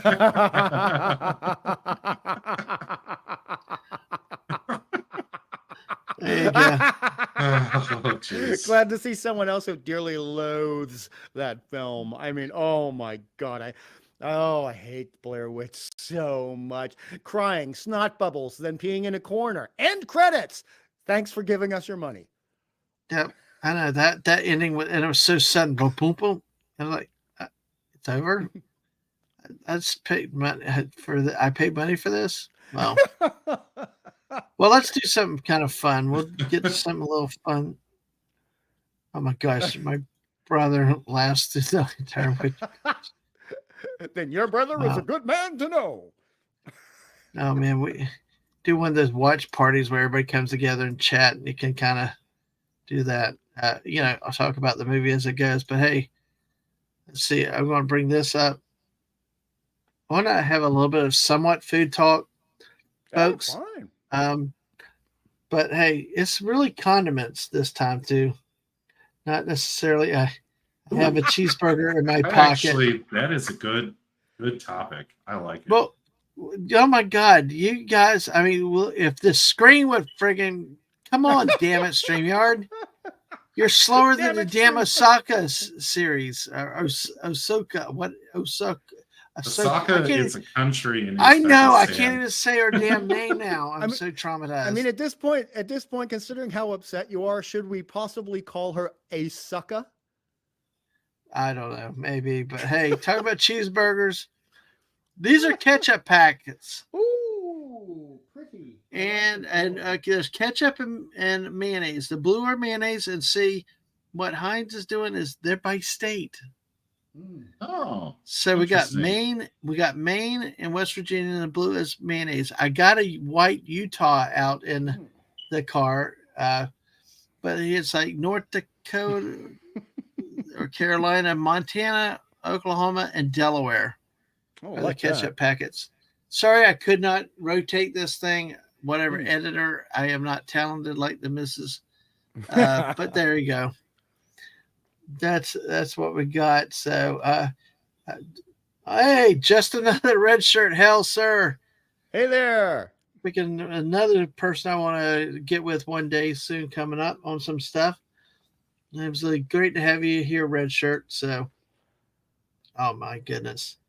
I think we're probably going to get it. I would invite red shirt probably, but I think I'm going to go ahead and wrap up in the next couple minutes because we are approaching 2 a.m. Thank you for everybody. Make sure you smash that like button, sub if you haven't already. Let's see if we can get the 450 very, very soon. Oh man, we got a 12th vote, so we may have to. I'm going to close the poll in about 30 seconds. So, but this is interesting. What's going around at various fast food restaurants is the ketchup or the mayonnaise packets by states. So I'm trying to collect them all. So, which restaurants do you find them in? There was a Burger King today, and before was what was the other one? Not it wasn't a McDonald's. Crap, Dairy Queen, Queen, and Burger King. Kind of interesting. You got the King and Queens. Say, unfortunately, all my Burger Kings in this area went out of business. So. Yeah, well, that stinks. But there's a little bit of food for you. It's the condiments and ketchup, mayonnaise. Of course, you can never get enough in these little packages. So, I know. But hey, let's see. Let's see if I have one other thing I was going to look at real quick. Oh yes, our friend Jess sent me, of course, like I always say, Jess always doing food for us, and I need to bring this up real quick because it would not be a Dadman stream without a little bit of food, without Jess coming in to help us have a little bit of fun with food. And if you're in Texas and Florida, and you like your cake, your cookies, wait till you see what's coming up here, folks. I'm sorry for what I said when it was 109 outside. That's hilarious. Hey, look who's here. Micronaut Master. Hey, Marty with Hello. a C. Well, you will get to sleep with that, I think, my friend. I think you will. But knowing you who watched was it Andy twice in the theater, you might like it. I don't know. But it'll be interesting to see when what Mark says compared to what I thought. But you know, and I will say, yes, hell, Mark, good to see you. Master says Burger King isn't a restaurant, it's a fisherman's supply. Nice. Buddy says that the Burger King is gross here. Yeah, they all vary. They do vary. Yes, this here. Yep, Jess. I just saw this here, but yeah, that's what I was bringing up here now. Oh, okay. Well, I'm gonna have to raid my Walmart deli and go around because I've got about 10 states already. So it's going to become a thing. Now, you remember when the quarters came out, the U.S. state quarters? Oh yeah. We tried that for a little while. We put them into nice little books. Then we said, screw it, we'll spend the money. And we just they were getting in the way of everything. You bought somebody that had done the whole thing. No. We actually had some of the little books where you could put them in to keep them as a collection. Yep. But we just got annoyed with it. And we just like, we don't have time for that. I got about 30 some of them. And then, you know, they took so many years to come out with them all that I was just like, I'm done with this. And Yeah. you know, some of them, it was like you would see a million of them every time, and I forget what state it was, but you would see like a million Rhode Island quarters, like just all the time. And you're like, why are these circulating in my area without? And they took too long. I think you hit the nail on the head. They took way too long. It was like over 5 years or something. It was like a ridiculous time frame, and you really had to wait. Yep. It just was like, y'all didn't think this out, did you? Not everybody's that patient. So. And they did not. So it's nope. Yeah. Anyway. And see, yeah. Oh, wow. Pop Culture said we had a cold front come through Texas today, dropped from 108 to 100, downright chilly. Oh, but all right. Well, I think I'm going to cut it there. We're right at 2 a.m. I'm yawning now. I think I've relaxed. Great friends here with us. A lot of people coming through. You know, it was just amazing, you guys. Mark Delaney says Burger King, Lady to Mark. Oh yes, sir. Mark to Lady. I take double clam whoppers. Exactly. You can't get away from it. No, I know. But you know what? If I did eat it, I would trust Mark. Of all people, if he said it's not bad, it's just getting over the psychological hurdle. I like fried clams, but when it comes to snot in a shell, I would not trust Mother Teresa coming back from heaven to tell me it was good. Oh God. I'm just about there too. So I know. It's just too funny. Oh my gosh. Well, folks, I think we're going to say goodnight, dear. Oh, excuse me. Sorry about that. But hey, we got 8 people watching. Let's close the poll in 5, 4, 3, 2, 1. And with 12 votes, the winner will be The Exorcist at 33%. Yeah, I could see that. The Thing and Poltergeist ended up 25%. Children of the Corn, 16%. Fair enough. Good poll. Well done, people. Well done. Hey. So, yeah, definitely be seeing your red shirt. So, yeah, all y'all that are out here, thanks for coming through. Thanks for hitting that like button. Follow us on the Twitch side. Also, like and subscribe here on the YouTube side. Hopefully, bring your friends, like I said, and stuff. We'll get the 450 very soon. Join me tomorrow night, though. Oh, wait. Masters. Killed by Clam. Cool name for a metal band. Trademark it. Good morning, yes, Mark. Good morning. We specialize in morning chats around here. Yeah, I'd send you the link, Mark, but I think we're getting late, and I know you may be doing Fortnite and stuff now. But hey, um, I'll keep rambling. But uh, JT Kirk, hungry? Any final thoughts before we wrap up? I'm already thinking ahead to your next show tomorrow night, the football show, right? Thank you for the reminder. Yes, thank you. Yes, I think I was going to do it in a second, but yeah, tomorrow night, 8 p.m. Eastern, we're looking at the kickoff.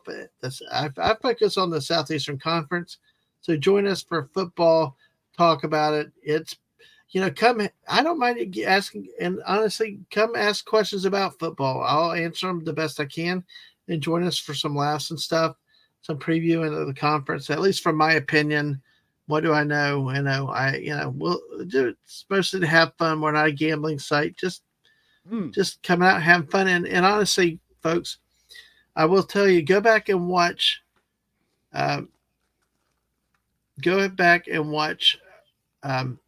of the last year's streams that we did for football. It is truly not just stats, geeks, and football stuff. With the way we do it, we do the previews, we do some review of the next week, we review the prior games, but most of it, a good chunk of it, was the guests that we had, their life stories, their relationships with football and stuff like that. Mark DWC came in all engineering and went perfect. We had somebody that came through rolling D&D dice forever, that with so many different combinations. We even had a Squeaka that used cheese to pick the winners. Squeaka, I love that. That's great. Yeah. Yeah. It just was. Yeah. But that's the embrace. The misses used bands and logos and stuff. I mean, the whole point is use the force if you have to. We do the picks for fun, just for the hell of it. But yeah, come and hear their life stories and memories of their kids playing football, or just they're growing up around the sport with family, which means tomorrow night will be the preview and looking at the SEC, the East-West divisions, talking from that standpoint. The next Wednesday, I'm honored to have a very special guest to lead off the weekly shows, and it's none other than the great Daisy Blossom. Yay! So join us for that, and that's what's coming up. But like Jessica put in here, make sure you hit the bells, get the notifications, make sure your Twitch notifications going. But follow me on Twitter at DadmanWalking55 and only DadmanWalking55. That's the only one that I use. And when we go live, come join us. So hope to see y'all tomorrow night. Hopefully get a lot of y'all ask questions. I'd be happy to answer your questions the best I can. And, we can have some laughs together. I'll try to not make it too boring. So, all right. And Pop Culture said first 450, then 500 goes up from there. Well, appreciate it. Lisa, I'm sorry. I know she gets here and I'm just ready to wind up. Lisa is always the rainbow after a really bad storm. Lisa's wonderful that way. She's fantastic. Mm-hmm. Exactly. So, that's wonderful. I don't know, unless you guys got something else to talk about. But Jess, yeah, that check on the state pack is in. Oh, cool. Yeah, I'll check Ticket to Ride. I'll definitely have to do that. Did Daisy choose between Space 1999 and Buck Rogers yet? Not yet. Not yet. We're still waiting on that. JT, I don't know if you've had a chance to look at those yet, too. I'm good with either one. I have both of them. So okay. I am down for either one. I'm leaning towards Space 1999. But I would enjoy both. So. Okay. Well, we will see. And who does not enjoy Wilma Deering? So good old Aaron Gray. Yes, exactly. So hey, no pressure, Daisy, but you're the tie-breaking folk. Oh gosh, but yeah. All right. God, now I want to keep going, but I probably should go to bed. It's 2:05 a.m. I do have to get up in about 5 hours, but hey. That's Oh, barely we- enough sleep. We should let Oh, you look go. at this! Look at this! This one, the Buck Rogers No Pressure. I see you, The Mark. I Mark- saw what Mark. you did. We didn't put I this s- up for debate or poll or vote. I think, but it's kind of nice to see it. Look at Mark. That's so cute. Wow! I mean, No, we. you know, Go ahead. I was like, damn, with Lisa and Mark here, I should have. We could keep going another 3 hours, but I know, I know. No, but I we'll was going to do say it. we had a great 3 hours of Yeah, the we course did. leading us where it may, Did you- and Can you believe we were almost 3 hours again, pretty naturally, just using the force and floating out. Of course, it did help. It was kind of therapeutic for me to talk about this tonight. But like I said, folks, hey, listen, yeah, there's spoilers in there. Hopefully, I didn't spoil it for you, but we did warn you. But you know, the whole thing is, if you do like the things, if it's for you, wonderful. Hey, all opinions really valued here. It's you know, appreciate, just have fun with it, what you like, what you enjoy. And like I said, I know Lisa and I have been talking a little bit about the Star Wars new stuff. I'll give you the quick recap. Lisa said, I tried, I tried, I tried, but JT Kirk said, give it 5 episodes. So yep, that we do. yep. Yes, Jess. Yes. And I remembered to close the poll and discuss the results. Yes. Thank you. I can't blame Mark again this time. Pop Culture says 3 hours. Well, yes, sir. All right. No, I was just impressed. This all went swimmingly considering the circumstances. Yeah. I'm going to have the weirdest dreams tonight, though, of Ahsoka riding a crocodile running out of the Exorcist house. Well, Yes. while the house is about to be devoured by a giant tarantula. Yes. Yes. Well, I'm glad Lisa came in and I didn't spoil anything. I know Lisa. We can talk later. I look forward to talking about that later, Lisa. But you enjoy it. You enjoy it. Masters says 3 hours more. They confirm Maul will be back. Go ahead, sir. Your thoughts. Oh my gosh. That's okay. fate. The guy got cut in freaking in half. There's no damn way anybody should freaking have survived that. And this deal about hate survived him. I know that Rebels, I know all these things went back there to quote explain the stuff, but I'm sorry, he ended up doing something greater Sith Lords could not do. And even when they did not reincarnate their physical presence. They were in a more of a spiritual sense. So, or theoretically possess somebody's body, not just, oh, well, hey, here's my torso found in a garbage dump. Hey, we'll just stick spider legs on them. Just, I don't know. I'll just never get it. Yes, I know that's the thing, which theoretically could be okay, except for why would it have any of the other greater Sith Lords before him not done that? Because of hate. I don't know. That's what I would have liked it if they had sewn the halves back together and you saw like the really Frankenstein like stitching going around his torso. That would have been funnier, but like Dead Man's angering. Avatar. Just like Dead Man's Avatar. Yeah. 2 pieces sewn together. Yeah, the way you could say Dead Man's Avatar is Darth Maul. Darth Banana. Yes. Hungry. Hey, how are you tonight? Good to see you, Hungry. Yeah. Hello, dear boy. Hey, JT. Just had to do it a little bit. So, but hey, folks. Oh, that was hilarious. I know it was. You said that one really, really good. But folks, make sure you've hit that like button. Like I said, bring your friends and hope to see y'all tomorrow night. Don't be afraid of sports. We'll make it. Mods. Oh wait, he's that's one of my mods. I'd have to do it. Can do. Oh gosh. Oh my gosh. Your dad said that they should put him back together like Michael Jackson and The Wiz. That's funny. I Yeah. remember seeing. Oh, those look in the what theater, look what too. we Darth Maul started Bunny. when we were trying to leave. Darth Maul Bunny. Yeah, I mean, at this point, I might as well invite Lisa in at some point. But You know, but, they should get a Fortnite at the top half of Darth Maul, and Yeah. instead of having the umbrella or the banana thing, you float around with his legs going above you down to your Yeah. landing zone. That Hey, honey, what fell out of the sky? Oh, it's just Darth Maul. Ah, He's still going. But hey, all right, folks. Again, thank y'all for being here tonight. Thank you, God. Thank you, Clobby. It's actually turning into a funny joke at this It point. is. I find It it really awesome. is. I got Sunny and Castle playing Fortnite that I mess up between.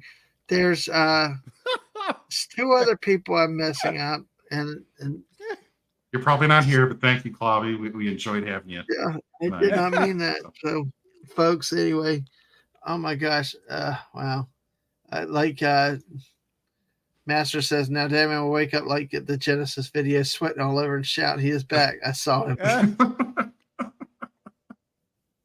Oh God, Yeah. buddy! Some rich lady wears his legs like a scarf. Mm. Where did they go? Yeah, the video. Make sure you check that out. But hey, Hungry. Again, thank you. When I reached out to you, you're willing and ready tonight. Thank you for being here. My pleasure. You got any other final thoughts? No, aside from StreamYard's messing with me and deciding that I had to like reapply all over again through Google and saying we don't recognize this account, and I actually went to StreamYard's from my Google account, so I'm thinking, yeah, great. StreamYard's is running things about as competently as the MCU right now, so that's my final thought of the night. All right, JT Kirk, you got any other thoughts? Oh, just ended. Pleasure as always to hang out with both you, Hungry and Dad Man. It's Yes. always a great Great way host, to great guy, great friend. cap Yeah. off the evening. So honored to be on the show, and loved the chat tonight too. A lot of cool people. Yeah, the chat was Exactly. fantastic. You did really, really good. Hey, can I show you one more thing here? Like we're going to go out and a nice thing with Star Wars.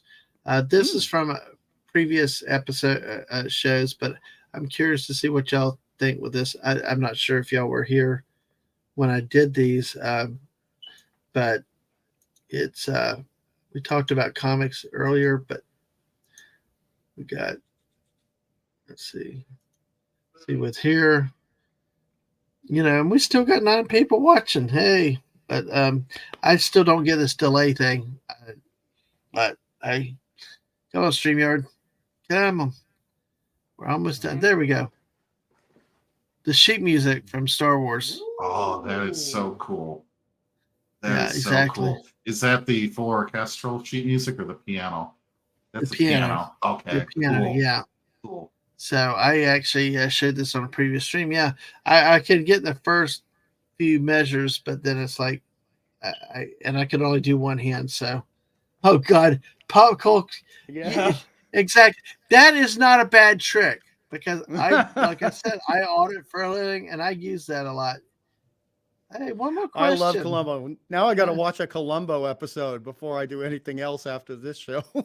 Oh gosh, there you go.